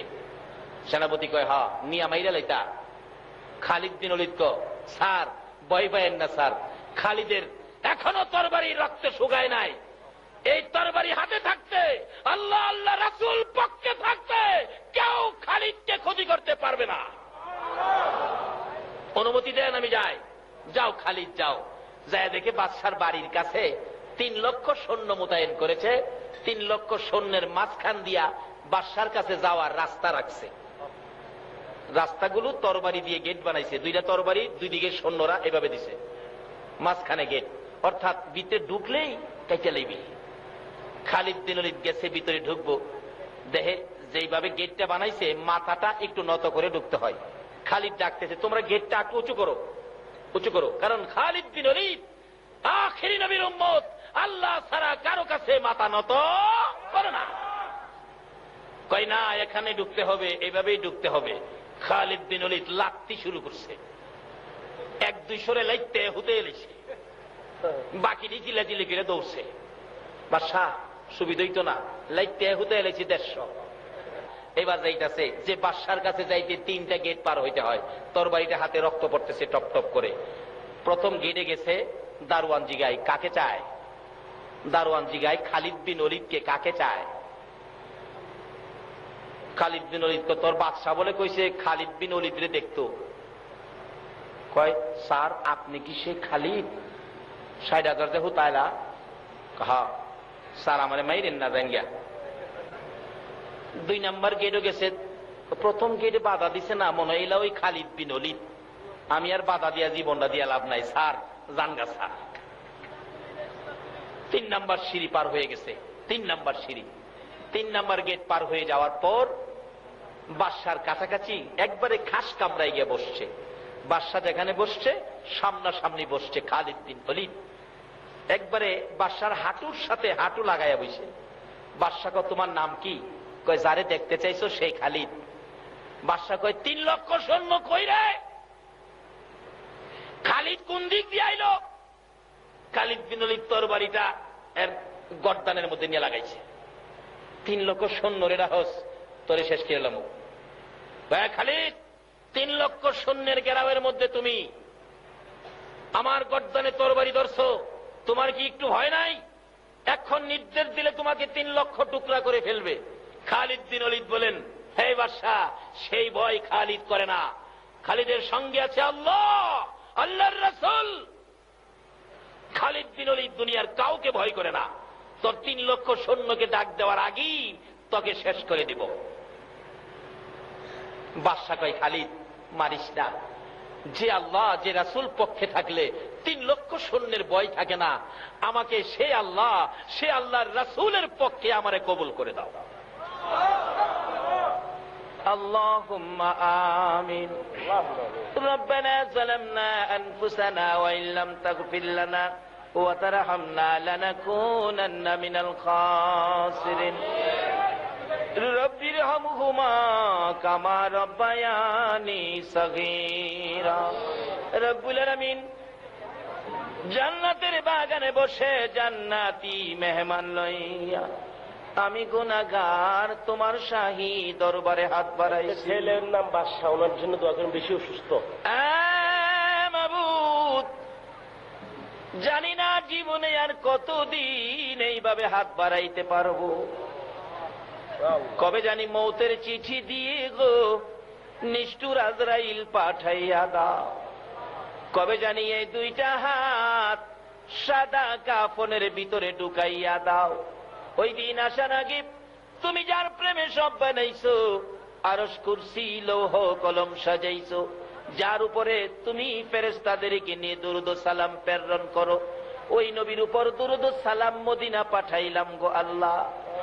আমাদের দুরূদ ও সালাম গুলো পাখির মতো উড়াইয়া উড়াইয়া দয়ার নবী মায়ার নবীর রওজা আতহারে পৌঁছাইয়া দাও। ইয়া আল্লাহ, দুরূদ ও সালাম উসিলা করে গাউসে পাকের ফাতিহা ইয়াজদাহুম উসিলা করে মিলাদুন নবী উসিলা করে আমরা যারা হাত বাড়াইছি আমাদের তামাম জিন্দিগির গুনাহগুলো ক্ষমা করে দাও। মাবুদ গো, দয়া করে শেফা করে নেক হায়াত বাড়াইয়া দাও। হসপিটালে যাইতে হবে এমন রোগ কাউকে দিও না গো আল্লাহ। হসপিটালে যাওয়ার মতো কোন রোগ যদি কারো থাকে গো, দয়ার নবীর উসিলাই, গাউসে পাকের উসিলাই, খাজা বাবার উসিলাই, ইয়া আল্লাহ ওই রোগ থেকে তুমি মাফ করে দাও গো আল্লাহ। ইয়া আল্লাহ, আমাদের মধ্যে যারা ব্যবসা করে ব্যবসায়ীন বিহক লা ইলাহা ইল্লাল্লাহু মুহাম্মাদুর রাসূল সাল্লাল্লাহু। আসসালামু আলাইকুম ওয়া রাহমাতুল্লাহ। যে মা 2টা বাজে বাড়িতে গেল, যাইয়া দেখতেন দরজাটা খুইলা দাঁড়াইয়া রইছে। যেই বাবা সন্তান বাড়িতে না আসলে রাত্র 10টায় বাস স্ট্যান্ড হারিকেন লইয়া দাঁড়াইয়া থাকতো, একটা বাস যদি স্ট্যান্ডে লাগতো বাবা দৌড়াইয়া এতের মতো বাসের দরজার কিনাই দাঁড়াইয়া থাকতো। কত মানুষ নামলো, আদুরের সন্তান নামলো না, বাবা কানতে কানতে বাড়িতে যাইয়া পৌঁছছে। এই দরুদি মা বাবা যার কবরে আমার আল্লাহ যদি তাদের জন্য দোয়া করতে শিক্ষা দিতে পারে, বলুন এই কাজগুলি করা আমাদের দরকার আছে কিনা? বাবারা, এটাও তো আমরা করি না, এটাও তো করি না। অথচ মা বাবা কবর থেকে ডাকতেছে, তু তাওয়াঙ্গার গারসুদি আজ মালে মা, তু তাওয়াঙ্গার গারসুদি আজ মালে মা, তু চেরাগা ফেল সুদি আজ হালে মা। বাবারে, আমার সয় সম্পত্তি, আমার বাড়ি, আমার জায়গা, আমার দোকানপাট, আমার মার্কেট পাইয়া তুই আজকে মার্কেট বেলা সম্পদ বেলা হইছস, কিন্তু আমরা যে 2জন কবরে ফেরা রইলাম, আমরার ব্যাপারে তুমি এত গাফেল কেন? আমরার ব্যাপারে কিতাবে পাইছে একটা ঘটনা, একটা বাবার কবরের পাশে দিয়া সন্তান হাইটা যাইতেছে, বাবার জন্য কিছু দোয়ার খায়ের করলো না, কিছুই করলো না, শুধু হাইটা যাইতেছে। আর বাবা কিছুক্ষণ যাওয়ার পরে বাবা কবর থেকে ডাকতেছে, ও আদুরের সন্তান, ও নিষ্ঠুর সন্তান। ছেলেটা পিছনে চাইছে, এদিকে আয়, আওয়াজ হইতেছে, কেমনে রে, আমার কবরের পাশটা চলে গেলে আমার লাগে একটু দোয়া করলে না? আজকে তুই যদি কবরও থাকতে আমি বাবা কি কবরও না কান্দা যাইতে পারতাম নি? বলুন, সন্তানের কবরের পাশে মা বাবা গেলে না কান্দা পারতো? কিন্তু তুই তো আমার কবরের পাশে দিয়ে গেলে কিছু কইলি না। অথচ আল্লাহ নিজে দোয়া শিখাইয়া দিছে মা বাবার উদ্দেশ্যে, রব্বির হামহুমা কামা রাব্বায়ানি। বলতেছিলাম যে কবরস্থানে বিচ্ছু কবর ভরে গেছে, আল্লাহর ওলি বলেন এই কবরেই লাশটা দিতে হবে। ও বাবা যুবক, তোমরা সাবধান হও। দেখো, বাস্তব দেখাইতেছেন আল্লাহ, কবরে লাশটা শুয়ানের সাথে সাথে বিচ্ছুগুলো কাফনের কাপড়ের উপরে দিয়েই কামড়াইয়া হাড্ডিগুলো জোড়া জোড়া খুলতেছে। এই বিপদের ঘর আমাদের প্রত্যেকের সামনে আছে কিনা? ওই ঘরে যাওয়ার আগে আমরা নবীর কথা মাইন্না কিছু আমল করি, আর সাথে সাথে কবরে যারা আছে তাদেরকেও বিপদ থেকে বাঁচাই। আল্লাহর দেওয়া কৌশলে মা বাবার জন্য দোয়া আল্লাহ পাক নিজে শিক্ষা দিছে। এই মা বাবার জন্য দোয়া করতে আপনারা রাজি আছেন কিনা? বাবারা, মা বাবার উদ্দেশ্যে কিছু কইরেন, মাঝে মাঝে কিছু করলে কি হয়। এক আল্লাহর অলির জীবনীতে দেখি, আল্লাহর অলি কবরের পাশে দিয়ে হাইটা যাইতেছে, কবরস্থানের পাশে রাস্তা, এরকম রাস্তা কবরস্থানের পাশে দিয়ে আসে না? আল্লাহর অলি অন্তরের চক্ষু খোলা, কাশপলা অলি, হক্কানি অলি, বন্ডা বন্ডি না। অনকিলাম বন্ডা বন্ডিও আছে, বন্ডা বন্ডি না, হক্কানি অলি। আল্লাহর বন্ধু রাস্তা দিয়ে যাচ্ছে, দেখে একটা কবরের ভিতরে অন্তরের চোখে দেখে ভীষণ আযাব। লোকটা গলাকাটা মুরগির মতো চিল্লাইতেছে, ছটফট করতেছে। আল্লাহর ওলি বললেন, বাবা তোমার কি কেউ নাই আলী আওলাদ দুনিয়ায় তোমার জন্য কিছু করবে? লোকটা বলছে, হুজুর আমার কেউ নাই, আমার আগেই সব মারা গেছিল, সকলের পরে আমি মারা গেছি। একটা ছোট্ট বাচ্চা মেয়ে ছিল, মেয়েটা জানি কার বাড়িতে কাজ করে, গরিব মানুষ, কিছুই নাই সয় সম্পদ, বাচ্চা কার বাড়িতে জানি কাজ করে, এই মেয়েটাই শুধু ছিল, আর কেউ নাই। তো বাবা তোমার জন্য কিছু ক্ষয় খরচ করলে, দোয়া খায়ের করলে তো তোমার বিপদটা দূর হইতো। হুজুর কে করবে, আমার তো নাই কেউ, বাচ্চাটা তো এরকম বুঝেই না। আচ্ছা ঠিক আছে, তোমার বাচ্চার কাছে আমি যাই, খোঁজ খবর নেই। আল্লাহর ওলি খবর নিয়ে বাচ্চাটারে বাইর করলেন, একজনের বাড়িতে থাকে। বাচ্চাটা কোথায়? বাচ্চাটা তো পুকুরে গোসল করতে গেছে, বাচ্চা মানুষ তো, গিয়া দেহে পুকুরের পানি বাচ্চাদেরকে নিয়ে খেলতেছে। ডাক দিলেন ইমুকের মেয়েকে, হুজুর আমি। বাবা তোমার বাবার কবরে তো ভীষণ আযাব হইতেছে। আযাবটা তো সবাই অনুভব করে, আযাবটা যে কষ্ট। মেয়েটা কাঁদতেছে পানির দ্বারায়, আল্লাহ আমার বাবার কবর আযাব, আমি কি করব হুজুর, আমি কি করতে পারি? বাবা তোমার বাবার আযাবের মুক্তির জন্য, নাজাতের জন্য কিছু ক্ষয় খরচ করো আল্লাহর রাস্তায়, দোয়া খায়ের হবে। বাবা আমার একটা পয়সাও নাই, 5টা পয়সাও নাই, আমার সম্পদও নাই, আমি আরেকজনের বাড়িতে থাকি, আমি কিভাবে খরচ করব, কই পাবো খরচের পয়সা? তবে আমার বাবার কবরের আযাব আমি যে সইতেও পারতেছি না হুজুর, আমি কি করব? অবশেষে বাচ্চা মেয়েটার ভিতরে আল্লাহ মনে হয় বুদ্ধি বিবেচনা বাড়াই দিছে। ডাকতেছে, হুজুর আপনার চেহারাই কয় আপনি আল্লাহওয়ালা, আল্লাহর বন্ধু হবেন, ওলি হবেন, আপনি একটু সামনে আগান, পুকুরের পানির কিনারে আসেন, আমার কিছুই নাই, আমি এই পুকুরের পানি খরচ করে আপনার 2টা পায়ের দুলি সরাইয়া দেই, আপনি দোয়া করেন আল্লাহ যেন আমার বাবার কবরের আযাব সরাইয়া দেয়।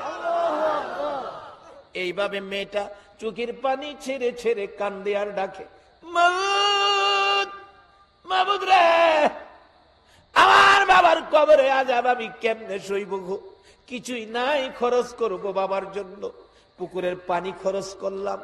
মেয়েরা সাধারণত মা বাবার জন্য মায়া বেশি, পুকুরের পানি খরচ করে তোমার ওলি, তোমার বন্ধু নাইবে নবী আলেমের পায়ের দুলি সরাইয়া দিলাম, তুমি আমার বাবার কবরের আযাব দয়া যদি হয় সরাইয়া দিও।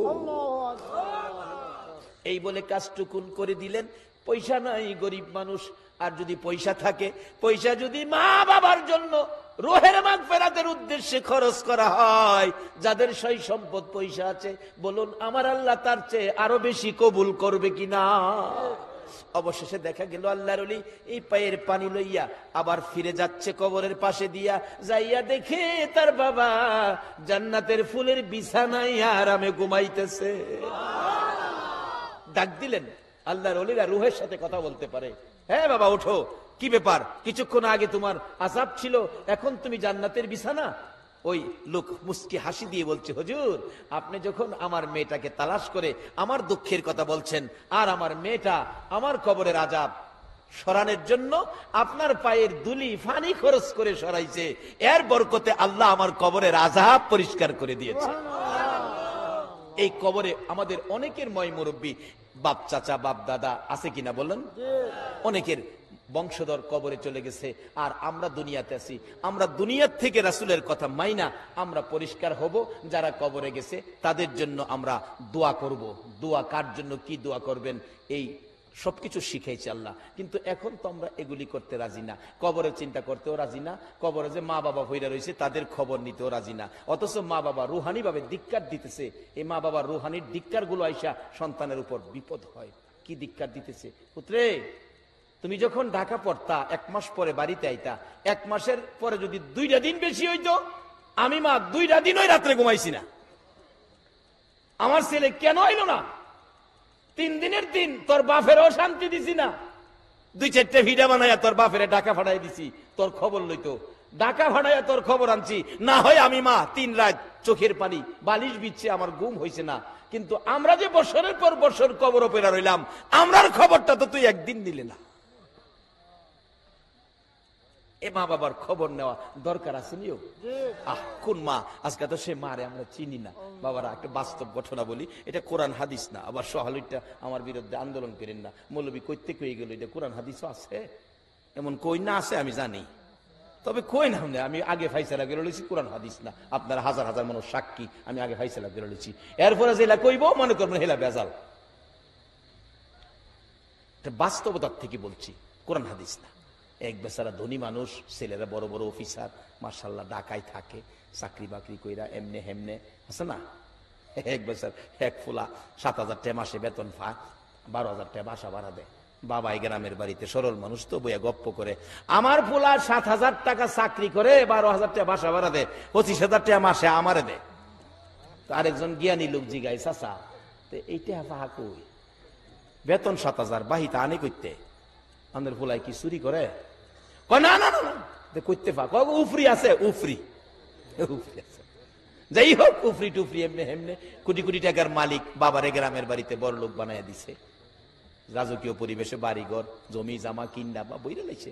আর বাপ ও সরল মানুষ, বিকাল হইলেই বাড়ির সামনে বইয়া যেই যা ডাইকা বাও চাকায় যাও, আর এটা যা দেখতাছ সব আমার গেলাম নিচে না হাত উপরে দিয়া সব আমার। আজ কিছু মানুষ আছে না না চাচা ঠিক হইতে জানি তো, এই হ্যাঁ রে সাল ভানো দে কাল নাই কেন খাক। তার ভাইয়া ছিল একটা মৌলবী গিয়ে হাতটাই নিয়ে ধরছে, ভাই সাহেব হাত নিছে না ভাই, কি কোন খালি প্রত্যেক দিন সব আমার, কি আপনার? আমি হিসাব করে দেখছি আপনার কিচ্ছু নাই, কিচ্ছু নাই আপনার। আরে তোরে মৌলবী বানাইছি না একটা ব্যাককল বানাইছি। মৌলবী বলে ব্যাককল, একজন নাইবে নবী রাস্তা দিয়ে হাইটা গেলে হাইটা যাওয়ার বরকতে 40 দিনের জন্য কবরের আযাব মাফ হয়। তো মৌলবীর ব্যাককল কইলে কি আর বড় ভাইয়ের লগে মৌলবী ঝগড়া করবো? মৌলবী কো বড় ভাই ব্যাককল করছে কোক, তাতে আপত্তি নাই, যদি কোনোদিন সুযোগ পাই বাইরে বুঝামু আমি ব্যাককল না বাইরে ব্যাককল। খালি কয় তার সব আমার, আসলে যে নিজের জন্য কিছুই করে নাই, আখেরাতের কোনো সদাই ভাই করে নাই। গত 2-4 বছর আগে এক ঘটনা ঘটছেন, পুরান ফানিতে যারা এই বৈশাখে ধান লাগাইছে, বুড়ো ধান, এটা ধান বাইরেছে ঠিক, ভিতরে সাইল নাই। তা আপনারা দেশ কি কই? সিডা, আমরা এলাকাত কই সুসা। সুসা আর সিডা জিনিস একটাই আর কি, শব্দ দুইটা। সিডা ধান ভিতরে সাইল নাই, মৌলবী এইবারের সুযোগ ভাইজান, আপনার তো সব খবর পাইছেন, একটা ধানের ভিতরে সাইল নাই, সব সিডা। কহ হুনতাছি তো, তোমারে খুঁজতেছি, তুমি মৌলবী গেলে নি কিছু রহমত হয়? আমার মৌলবী রহমত হইছে, আগে ব্যাককল আছে। আসলে মৌলবী রহমত। নবী বলেছে হাদিস শরীফে, আল উলামাউ ওয়ারাসাতুল আম্বিয়া, নবীর ওয়ারেস উলামাগণ। নবী যদি রাহমাতাল লিল আলামিন হয়, তাহলে এ নবীর ওয়ারিস হইলে কিছু বাকি উলামাদের কাছে আছে না? তবে উলামাদেরও উচিত এগুলি নিয়ে সাবধানে থাকা, সাবধানে থাকতে হবে। এই রহমতটাকে যাতে নিজের কাছে রাখা যায়, এইভাবে চলতে হবে। আল্লাহ তৌফিক দেখ, সকলে বলুন আমিন। যাই হোক, লম্বা ঘটনা, অনেক সময় যাইতেছে গা, আমি সংক্ষেপ করে আনছি। এবার এই বেচারা ডাকতেছে, ভাইজান একটু দেখে আইতাম জমি জামাগুলো। কহ তোমার লয়ে যামু, খেতে রাইলে গিয়া দেহে টিপ দিয়া ভিতরে চাল নাই, সব সিডা, সব সিডা। ডাকতেছে, ভাইজান জমি আছে, গাছ আছে, কিন্তু নাই ভিতরে কিচ্ছু। কহ এটা বুঝা খরচ করলাম, কিছুই তো পাইলাম না। ভাইজান তাহলে বোঝা গেল থুইয়াও নাই। কহ আচ্ছা ভাইজান আমি একটা কথা কই, মানবেন? আমি তো ব্যাককল মৌলবী। কি? আপনি খেতে রাইলো একটু শুয়ে যাইবেন, আমি সাদা একটা চাদর আইনা আপনার এক ঢাইকা কাছে বইয়া কান্দুম, আমার বাইরে সাপে কেটে মাইরা লিছে, কিন্তু আমি ডাক না দেওয়া পর্যন্ত আপনি উঠতারতেন না। কি হইব কইরা পরে বুঝবেন। কই যা তুই ছোট ভাই কইছস। সাদা চাদরটা ঘুরে একটা দাগ দিছে, দাগ দিয়া কান্তাছে, আমার বাইরে সাপে কাটছে। মৌলবী এত বড়, মৌলবী কান্তাছে, মানুষ কি না গিয়া পারেও? চারদিক মেয়ে পুরুষ কেরাও দিলাইছে, কোন কি হয়েছে? সাপে কাটছে। দাগের ভিতরে যাইেন না, ভিতরে গেলে বিষ আপনার শরীরে ঢুকবো। অনার কেউ দাগের ভিতরে, দাগের ভিতরে গেলে তো দেখবো লড়ে সরে না, মরলে ঠান্ডা হয়ে থাকতো, এটা তো শ্বাস যে ভালো আইছো। অবশেষে মানুষ আইসা হগলে আফসোস করা, লোকটা এত সম্পত্তির মালিক ছিল, আজকা খেতে রাইলো হইরা লইল, আর কবর যে যাইবো কি হাত কি বইরা না খালি খালি হাতে কবর যাইবো। হগলই খালি এই কথাটা কয়। আচ্ছা যে যাওই কয়, এই ভদ্রলোক সব শুনেনি করে। মৌলবী তো আমার হুয়াইছে এই লেগে নে, কিন্তু মৌলবী তো কইছে আমি ডাক না দিলে উঠতারতেন না। ফুলাভান তো খবর ভাইয়া গাড়ি লইয়া ডাইরেক্ট খেতে রাইলো, দৌড়াইয়া গেছে। চাচা আমার বাবারে সাপে কাটলো, আপনি কই আছিলেন? বাবারে আমি তো কাছে আসিলাম, সাপে তো কে চাচা কে বাবা এইটা চিনে না, যারে সুযোগ পাহেরেই মারে। আমি দৌড়াইছি বাজান, সাপেরে দৌড়াইছি। আমার বাপেরে মাইরা লাইছে আর আপনি সাপেরে দৌড়াইছেন। আরেক মুরব্বী কয় মৌলবী সাপে কাটছে? জি। সাপে কাটা রুগী তো বাবা সহজে মরে না, যদি কবিরাজ দিয়া উজা দিয়া 20টা জাইরা নামাইতারেন তাহলে হয়তো রুগীটা ভালো হয়ে যাবে। মৌলবী মনে মনে কয় সাপে কাটলে উজায় নামাইতো, তো কথা আমি নিয়ে আসি। হ্যাঁ, দৌড়ায় গেছে কবিরাজের বাড়ি। কবিরাজ সাপ মরে নাই, বাই খালি কর সব আমার। কবরের চিন্তা বাইয়ের নাই, আখেরাতের কোনো সদাই বাইয়ের হইছে না, খালি বলে সব আমার। আপনি একটু কাজ করবেন, 2-3টা ফু দিয়া কইবেন এই বিষ নামান যাইত না, একটা সিস্টেম করবেন ভাই, যে সব আমার ক এটা বুঝাইবার লাগিয়া কি এইভাবে এইভাবে এইভাবে কইবেন। আচ্ছা ঠিক আছে, মৌলবি ফরাই আনছে, এইভাবে করতো। মৌলবি বলে ব্যাক কল, দেখেন না কি ফয়েন যে আইছে। কবিরাজ 2-3 হু দিয়া কয় সর্বনাশ, এই বিষ নামান যাইত না। ছেলেরা ধরছে, চাচা এত বড় কবিরাজ, নামি দামি কবিরাজ, আপনি বিষ নামাইতে পারবেন না? বাবারে এটা মারাত্মক সাপের কামড়, তবে একটা সিস্টেম আছে, ওই যে মৌলবি ফরাই আনছে, এই সিস্টেমে হয়তো একটা কিছু করা যাইতে পারে। সিস্টেমটা কি? তোমাদের মধ্যে বড় ছেলে কে? বড় ছেলে? চাচা বড় ছেলে আমি, আমি খুব বড় অফিসার, বড় ছেলের মধ্যে আমি বড় অফিসার। তা তুমি তোমার বাবার পায়ের কাছে একটু খাড়াইতে হবে। কি করবেন? আমি মাথার থেকে বিষ যাইরা যারার চাপে বিষ পায়ে দা বাইরিব, তোমার শরীরও বিষ ঢুকে দেব, তুমি মরে যাবা, বাবা ভালো যাব। বড় ছেলে কই চাচা এটা একটা যুক্তির কথা কইলেন, রাহেন যাইলেন না, যাইলেন না রাহেন। আমি এত বড় অফিসার, এত দায়িত্ব আমার, বাবা সাপে কাটছে, আমি মরতাম বিষ লইয়া, বাবায় বাঁচত, এটা কথা কইলেন? এটা কি সম্ভব? পৃথিবীতে এমন কোন ঘটনা শুনছেন? আচ্ছা ছেলে কি কইতাছে বাবা শুনতাছে নিও, অথচ এই ফুলার লেখাপড়ার খরচ চালাইতো বাবা, কতদিন ফজরের নামাজ নাচ ফইরাও গাউসি আমার কেটে গেছে গা। ফুলা কিন্তু আমাদের পক্ষে নাই। মেজু ছেলে জি আপনি আয়েন, কইটা কথা কইলেন, আমি মাপ চাই। ছোটলা কি আপনি কান্তাছে খুব, কই আমি দুনিয়াতেছি কয়দিন এসে আমার ওখানে হ্যাঁ নিবেন। মেয়েরা যে কান্দতেছে, ডাকতেছে মা তুমি আসো, ওখানে আর কান দেওয়া না, কথাও কয় না। এতে কি বোঝা গেল? আইতে রাজি? রাজি না। বিবি সাপ তো বাইঙ্গা হইরা না, দুইজনে ধইরা রাখতারে না। কবিরাজ কয় আপনি? জি আমি ওনার ওয়াইফ। তাইলে আপনি এভাবে কি করবো? সাপ জায়গা, আমিও মইরা যাই। ওতে আপনি মরলে ভাইয়ের কাছে খারণ, 20টা যাইরা আপনারে দেই, আপনি মরেন, সাহেব বালই যে বুগা। কবিরাজ সাপ উল্টা ফাল্টা কথা কইেন না, সাপের হায়াত নাই, সাপে কাটছে, নাইলে মৌলবীরে দেখছেন না সাপে? দোষ দিলে তো খালি মৌলবীরা দেখছেন, মৌলবীরে সাপে দেখছেন না? সাপ রেখে সাপে কাটলো, হায়াত নাই, আল্লাহ নিচে গা সাপে কাটছে। সাপ করতে আইসি না আজরাই লইয়া যুক্তি টুক্তি দিতেছে, মারি দিলাম, দোয়া খায়ের করবো না অবশেষে। আচ্ছা এই ভদ্রলোক সব শুনছে নি, কে কি কইছে? শুনছে আর কইতাছে মনে মনে, আরে মৌলবী তো এর লেগে না আমার হুয়াইছে। কবিরাজ জিজ্ঞেস করেন, ও মৌলবী সাহেব এই লোকটা জীবনে কি করলো? নিজের জন্য কিছুই করলো না, কেউ তো তার আপন পাইলাম না, আরো কেউ তার আপন আছে কিনা দেখি, চেষ্টা করে তার পক্ষে দাঁড় করাইতে পারি কিনা, কেউ আছে কিনা। মৌলবী সাহেব চোখের পানি ছেড়ে ছেড়ে ডাকতেছে, রে কবিরাজ আছে রে, আর একজন মানুষ আছে রে, ইনি হলেন আমাদের গর্ভধারিণী মা। মা ছাড়া আর কেহ নাই, মাকে নিয়ে আসেন। আসতে পারবে না, অসুস্থ বুড়া মানুষ, দুর্বল হয়ে বিছানায় পড়ে গেছে। দুইজন নিজস্ব লোক নিয়ে যান, দৌড়ে দৌড়ে নিয়ে আসেন। দৌড়ে দৌড়ে নিয়ে আসতে শুরু করলে মা আনবে, এই অপেক্ষায় কবিরাজ যাইয়া দেখে দুইজন লোক লইয়া মা বড় সন্তানের মৃত্যুর খবর পাইয়া গলা কাটা মুরগির মতো গো মা বিছানায় লাফাইয়া লাফাইয়া কান্দে আর ডাকতে থাকে, মউত তুমি কি আমারে দেখলা না? আমার সন্তানের নিয়ে গেলা।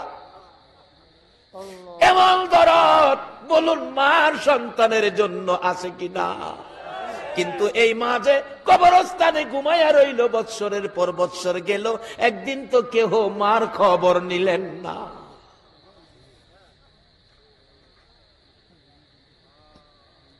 খবর যাইলে খবর নিব, বাইর থাকলেই তো খবর না না।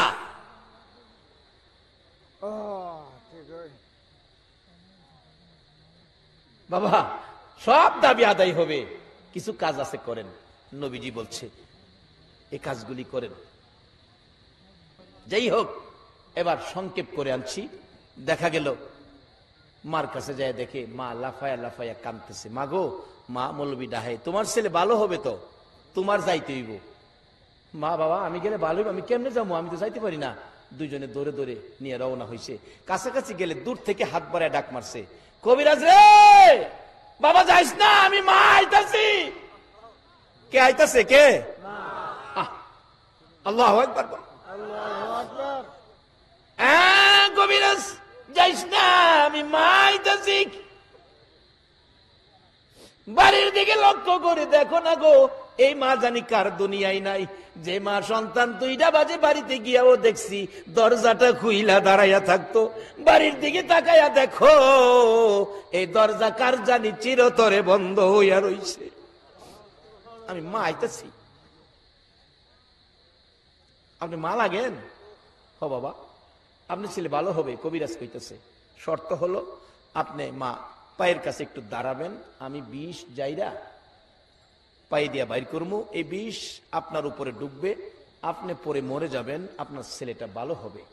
কিন্তু আগে তো কেউ রাজি না, এবার আপনাদের কাছে ফাইসালা চাই, সত্য কথাটা বলবেন। কেউ তো রাজি ছিল না, এখন যার কাছে চাইছে যিনি হলেন মা, এই ব্যক্তিটা রাজি আছে কিনা? আসতে কইলেন যে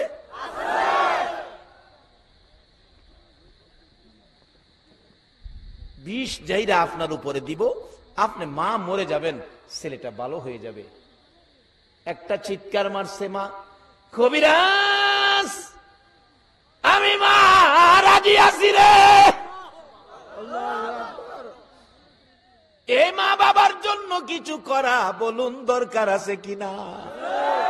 আরে মা বাবার কথা মতো যে জন চলে না, বলুন মা বাবার কথা মতো যে জন চলে না, আল্লাহ নবীজির দয়া তারা পাবি না। হাইরে আল্লাহ নবীজির মা বাবাকে দুঃখ দিলে নামাজ রোজা যাই বিফলে, মা বাবাকে দুঃখ দিলে নামাজ রোজা যাই বিফলে, মার কলে যায় আঘাত দিলে খোদা সহে না, মার কলে যায় আঘাত দিলে খোদা সহে না, আল্লাহ নবীজির দয়া তারা পাবি না। হাইরে আল্লাহ তোফা জলে ডাইকা বলে মা বাবার দোয়া পেলে, তোফা জলে ডাইকা বলে মা বাবার দোয়া পেলে, দুঃখ কষ্ট যাবে চলে কিছুই রবে না, দুঃখ কষ্ট যাবে চলে কিছুই রবে না, আল্লাহ নবীজির দয়া তারা পাবি না। হাইরে আল্লাহ মা চিৎকার মেরে বললেন, আরে কবিরাজ আমি মা রাজি আছি। বাবা আমার একটা শর্ত। কি শর্ত? আমি মা অসুস্থ বুড়া মানুষ, দাঁড়াইয়া থাকতে পারি না রে বাবা। বল। আমি বসলে হবে নি, বসলে হবে নি। কবিরাজ বলেন মা গো বসলেও চলবে, রাজি থাকলেই চলবে, কেউ তো রাজি না, আপনি দি রাজি হলেন কারণ কি? মা ছেলের পায়ের উপর হাত লাগাইয়া ডাকে, কবিরাজ রে আমি হাতে ধরলাম তাড়াতাড়ি যেন বিষ আমার কলিজায় আইসা যাইবে। কবিরাজ ছেলের ব্যথা মা জানে রে, দুনিয়ার কেউ জানে না। ছেলে পেটে লইয়া কত কষ্ট করেছে মা, মা জানে আর জানে আমার আল্লাহ। কবিরাজ রে আমার এই সন্তান যেদিন প্রথম সন্তান হিসাবে পেটে ছিল কত কষ্ট করছি রে, কারো কাছে কই নাই। কোনদিন রাত্রে ঘুমাইতে গেছি, পেটের ভিতর নড়াচড়ি করছে, কলিজায় লাথি লাগছে, ঘুম থেকে উঠে গেছি, আবার লাথি লাগছে বসে গেছি, আবার লাথি লাগছে দাঁড়াইয়া গেছি। দাঁড়াইয়া থাকলে ভালো লাগে, দাঁড়াইয়া থাকতে থাকতে জীবনে কত রাত ফজরের আজান পড়ছে রে কবিরাজ। এই সন্তান পেটে লইয়া জীবনে কত রাত না ঘুমাইয়া কাটাইছি। আজকে আমার বাবার মৃত্যু হবে, আমি মা বেঁচে থাকবো না, না এটা হতে পারে না। বাবাজি দিন দুনিয়াতে আসবি প্রসব ব্যথায় আমি পাগল পাগল হয়ে গিয়েছিলাম। একদিনের ব্যথা কারো কাছে কই নাই, দ্বিতীয় দিনের ব্যথা জিহ্বা কামড়াইয়া সহ্য করেছি, তৃতীয় দিনের ব্যথা রে গলা কাটা মুরগির মতো লাফাইছি, একবার মাটিতে পড়ে গেছি, আবার বিছানায় শুয়ে গেছি, মাথায় থাপড়াইছি, বুকে থাপড়াইছি, ব্যথা অসহ্য হইয়া মহিলারা ঘরে দরজা বন্ধ করে দিয়ে আমাকে চুপ করে বসে থাকতে বলছে। আমি ডেকে ডেকে বলছি, মহিলারা গো আমি কেমনে চুপ করে থাকবো গো, ও মহিলারা সন্তান প্রসবের এত ব্যথা গো আমি আগে জানি না, আমার একটা দাও হাতে দাও, গলাটা কাইটা আমি মৃত্যুবরণ করি। মহিলারা দেখছি দাও জাতীয় সবগুলো জিনিস ঘরের বাহিরে ফেলে দিছে, আবার হাত বাড়ায় বলছি 2 টাকার বিষ কিনা দাও, ব্যথা আমার সহ্য হয় না, বিষ খাইয়া মৃত্যুবরণ করি। মহিলারা বলছে মা গো পাগলামি করিস না গো মা, তোর মাথায় আমরা পানি দিতেছি, পাগলামি করিস না, সন্তানের মা হইতে এই কষ্ট আমরাও করছি গো মা। আল্লাহর ডাক রে, আল্লাহ নি 2টা 2 জায়গায় করে দেয়। ওই মা প্রসব ব্যথার যন্ত্রণায় যখন আল্লাহ গো কইয়া ডাক মারে, আমার আল্লাহ ঘোষণা করে দিয়ে রাখছে ফেরেশতারা রে প্রসব ব্যথার যন্ত্রণায় যে মা আল্লাহ গো কইয়া ডাক দিবে গো, এক একটা ডাকের বিনিময় এক একটা কবুল হজের নেকি আমি আল্লাহ দান করে দিব। তোমার আমার মায়ের প্রসব ব্যথার কষ্টে যদি আমার আল্লাহ কবুল হজের নেকি দিতে পারে, সন্তানের উপর যেই দায়িত্ব আদায় করা বলুন দরকার আছে কিনা? যাই হোক লম্বা করে হয়ে গেছে, এবার ডাকতেছে কবিরাজ। মা কেউ মানলো না, আপনি মানলেন বাবা, আমি কষ্ট করছি, আমি জানি সন্তানের কি ব্যথা, কাজে একটা কাজ করো, সব ব্যথা আমার কলিজায় দাও, আমি মা মরে যাব, আমার বাবারে ভালো করে দাও। আচ্ছা এই ভদ্রলোক সব শুনছিনি, এবার মৌলভী সাহেব ডাহে ভাই একটু উঠেন, কিন্তু ভাই তো উঠে না, যেই তো মাথার রুমালটা সরাইছে, মা একটা চিৎকার মারছে, বাবা বাবা গো তুমি বেঁচে আছো। এই মা যে কবরে কি করলেন মার জন্য? মা তুমি বেঁচে আছো?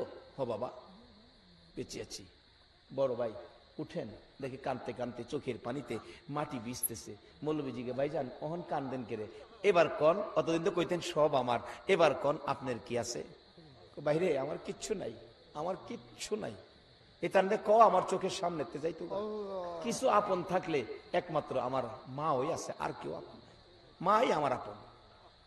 তখন কান্দেন কেড়ে, উঠেন ভাই, উঠতে কি করবো, কই যাবো, একদিন তো আইন আমারে মাটিতে শুয়াইবি, এ কবরস্থানেই তো শুয়াইবি। অহন কান্দেন, তো দিন তো কানছেন না, অহন কি লেগে কান্দেন? বড় ভাই ডাকে, গুনার বোঝা মাথায় লইয়া কানতেছি, বলুন না, গুনার বোঝা মাথায় লইয়া কানতে, মাফ করে দাও মাবুদ আল্লাহ এলাহি, হায়রে মাফ করে দাও মাবুদ আল্লাহ। আল্লাহ কয় বান্দা মাফের আশায় আমারে চোখের পানি ছাইরা ডাক দিছস, আমি আল্লাহ তোরে মাফ করে দিলাম। যাই হোক এই সুযোগ আমাদের জন্য আছে, আমরা মাপ নিতে পারবো, 2 দাবি আদায় করতে পারবো এই মজলিসে। আর যে নির্দেশ কোরআন শরীফে কবরে যারা আছে, কবরস্থান এটাকে হেফাজত করতে হবে, কবরস্থানের হেফাজত করা বিধিবিধানে আছে। সেটা কিরকম বিধিবিধান? একটা বাউন্ডারি কবরস্থানের করবেন, ওই কবরের উপরে গম্বুজ কইরা লক্ষ লক্ষ টাকা খরচ করবেন, এটা না। এই হাতে তুমি কি দিবা গো, কি দিয়ে তুমি আল্লাহর ইজ্জত রক্ষা করবা গো আল্লাহ? তুমি যদি খালি ফিরাইয়া দাও, বলো তোমার রহমান রহিম নামের ইজ্জত থাকবে নি? আল্লাহ ফিরাইও না, ঘুরাইও না। একটা দাবি করি গো আল্লাহ, জানি দুনিয়ায় থাকবো না, তারপরেও শয়তানের দুকাই পড়ে, দুনিয়ার মায়াই পড়ে বহু গুনাহ করে ফেলেছি। আজকের মাহফিলে আর কিছু দাও বা না দাও, আমাদের জীবনের গুনাহগুলো ক্ষমা করে দাও। মাবুদ রে ক্ষমা করে দাও গো জীবনের গুনাহ। ক্ষমা যদি না করো, কবে জানি মৌতের চিঠি দিয়ে আজরাইল পাঠায়া দাও, কবে জানি 4 জনে ধরে উঠানের কিনারে পর্দা টানাইয়া নাকে কানে তুলা লাগাইয়া জীবনের শেষ গোসল করাবে রে আল্লাহ। সন্তানগুলো এতিম হইয়া উঠানের কিনারে কাঁদবে গো বাবা বাবা বলে। বড় মেয়েটা শ্বশুর বাড়ির থেকে পাগল বেশে আওলা কেসে দৌড়ায় আইসা বাবার বিছানায় পরে ডাক দিবে, বাবা এই বিছানা খালি করে কই যাইবা গো বাবা। ওই দিন আসার আগে আজকের মাহফিলে আমরা যারা হাত বাড়াইছি আমাকে সহ সকলের জীবনের গুনাহগুলো ক্ষমা করে দাও আল্লাহ গো। আরেকটা দরখাস্ত করি, তুমি রাগ হইও না গো আল্লাহ। আমি জানি না হাজার হাজার মানুষের মধ্যে কত মানুষ চলে গেল, এই মানুষগুলো এখনো দোয়ার জন্য বসে আছে। কি জানি মনে ব্যথা, কি জানি মনে দুঃখ, কার জানি মনে ব্যথা। হুজুর দোয়া না করে যাব না গো, আমরার মা নাই গো, আমরার মা নাই। কার জানি মনে ব্যথা, বাবা নাই রে, নাই দরদি বাবা দুনিয়ায় নাই। কে জানি হাত বাড়াইছে বাবার অভাবী, কে জানি হাত বাড়াইছে মায়ের অভাবী। এই অভাবীর হাত দেখলে তোমার মায়া লাগেনি গো আল্লাহ। আল্লাহ গো, মা যার কবরে, মার কথা কেমনে বলবো গো আল্লাহ। যে মা সন্তান কোথাও গেলে পিছে পিছে মা রাস্তা পর্যন্ত যাইতো, যত দূর সন্তানের গাড়ি দেখা যাইতো মা রাস্তার কিনারে দাঁড়াইয়া এতিমের মতো তাকাইয়া থাকতো। এই সন্তান বাড়িতে আসবে খবর শুনলে রাত্র 12টা 1টাও যদি বাজছে সারা গ্রামের ঘরের দরজা বন্ধ হইতো। মা দরদি দরজাটা খুইলা গো বিনাইয়া বিনাইয়া কাঁদত। একটা গাছের পাতা যদি পড়ছে একটু আওয়াজ যদি মায়ের কানে লাগছে, মা 2 কদম সামনে গিয়ে চিৎকার মারছে, বাবা আইসো, আমি তোমার মা দাঁড়াইয়া রইছি।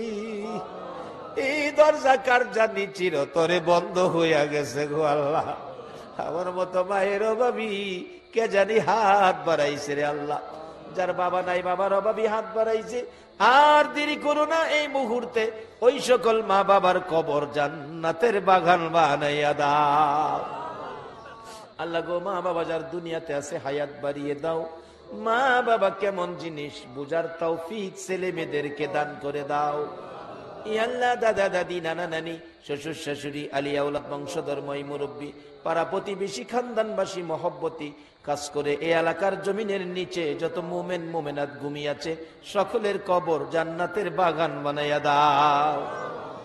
মাবুদ, এই পর্যন্ত যারা মাহফিলে কষ্ট করে বসে আছে আমাদের মধ্যে যারা অভাবী অভাব দূর করে দাও। যারা বিমারি আমি সহ সকল বিমারিকে শেফা করে দাও, শেফা করে নেক হায়াত বাড়াইয়া দাও আল্লাহ গো। যারা ব্যবসা করে ব্যবসায় বরকত দাও, যারা চাকরি করে পদোন্নতি দান করে দাও, যারা গৃহস্থী করে জমির ফসলে বরকত দাও। আল্লাহ খাস করে যারা নামাজি নামাজ কবুল করে লও, যারা নামাজ পড়ে না নামাজের বুঝ দান করে দাও। মাবুদ, অনেকের ছেলেরা বাইরে বিদেশ থাকে, সকল বিদেশিদেরকে হেফাজতে রাখো গো আল্লাহ। যারা বিদেশ যাবে মনের আশা পুরা করে দাও গো আল্লাহ। যারা লেখাপড়া করে লেখাপড়ায় বরকত দাও গো আল্লাহ। যারা পরীক্ষা দিয়েছে দিবে কামিয়াবি দান করে দাও গো আল্লাহ। মা বোনদেরকে রাবিয়া বস্তির মতো বানাইয়া দাও। কাল কিয়ামতে খাতুনে জান্নাত ফাতেমাতুজ জাহরার সাথে হাসর নসিব করে দিও গো আল্লাহ। মাবুদ, মাবুদ রে, এই মাহফিলের আয়োজন যারা করেছে জীবনের প্রথম বার্ষিকী এই বৈশাখে দুঃসাহসিক কাজ করেছে গো আল্লাহ। তাদেরকে বুঝি পছন্দ করেছো, মাহফিলের পরিবেশ দিয়েছো গো আল্লাহ। তাদের বংশধর্মই মুরব্বী যারা কবরে গো কবরস্থানের জন্য মাহফিল আয়োজন করেছে, এই কবরস্থানের পক্ষেও যারা দান খয়রাত করেছে, তাদের বংশধর যারা কবরে সবাইকে তুমি মাফ করে দাও। আজকের মাহফিল কমিটি তোমার কুদরতি হাতে দিয়ে গেলাম, এই মাহফিল কমিটিকে তুমি কবুল আর মঞ্জুর করে নাও গো আল্লাহ। এই প্রথম বার্ষিকী এই মাহফিল তোমার মায়ার হাতে দিয়ে গেলাম, কিয়ামত পর্যন্ত এই মাহফিলটা তুমি কায়েম রাখো গো আল্লাহ। এই মাহফিলে যারা আসছে আসবে, সাহায্য সহযোগিতা করেছে করবে, সকলকে তুমি দয়ার নবীরে একদিন ঘুমের ঘরে স্বপ্নে দেখাইয়া দাও। আর কিছু দাও বা না দাও, তোমার নবীর একদিন ঘুমের ঘরে স্বপ্নে দেখাইয়া দাও। নবীজিকে স্বপ্নে দেখাইয়া আমাদের কলিজা ঠান্ডা করে দাও। ই আল্লাহ, এই মাহফিলে যা আলোচনা হয়েছে আমাকে সহ সকলকে আমল করার তৌফিক দাও। আল্লাহ, মাহফিল শেষে যারা যেখানে যাবে সহি সালামতে পৌঁছাইয়া দাও। যতগুলো দরখাস্ত করলাম এই মাহফিলের উসিলাই, দুরুদের উসিলাই, জিকিরের উসিলাই সবগুলো তুমি কবুল আর মঞ্জুর করে নাও।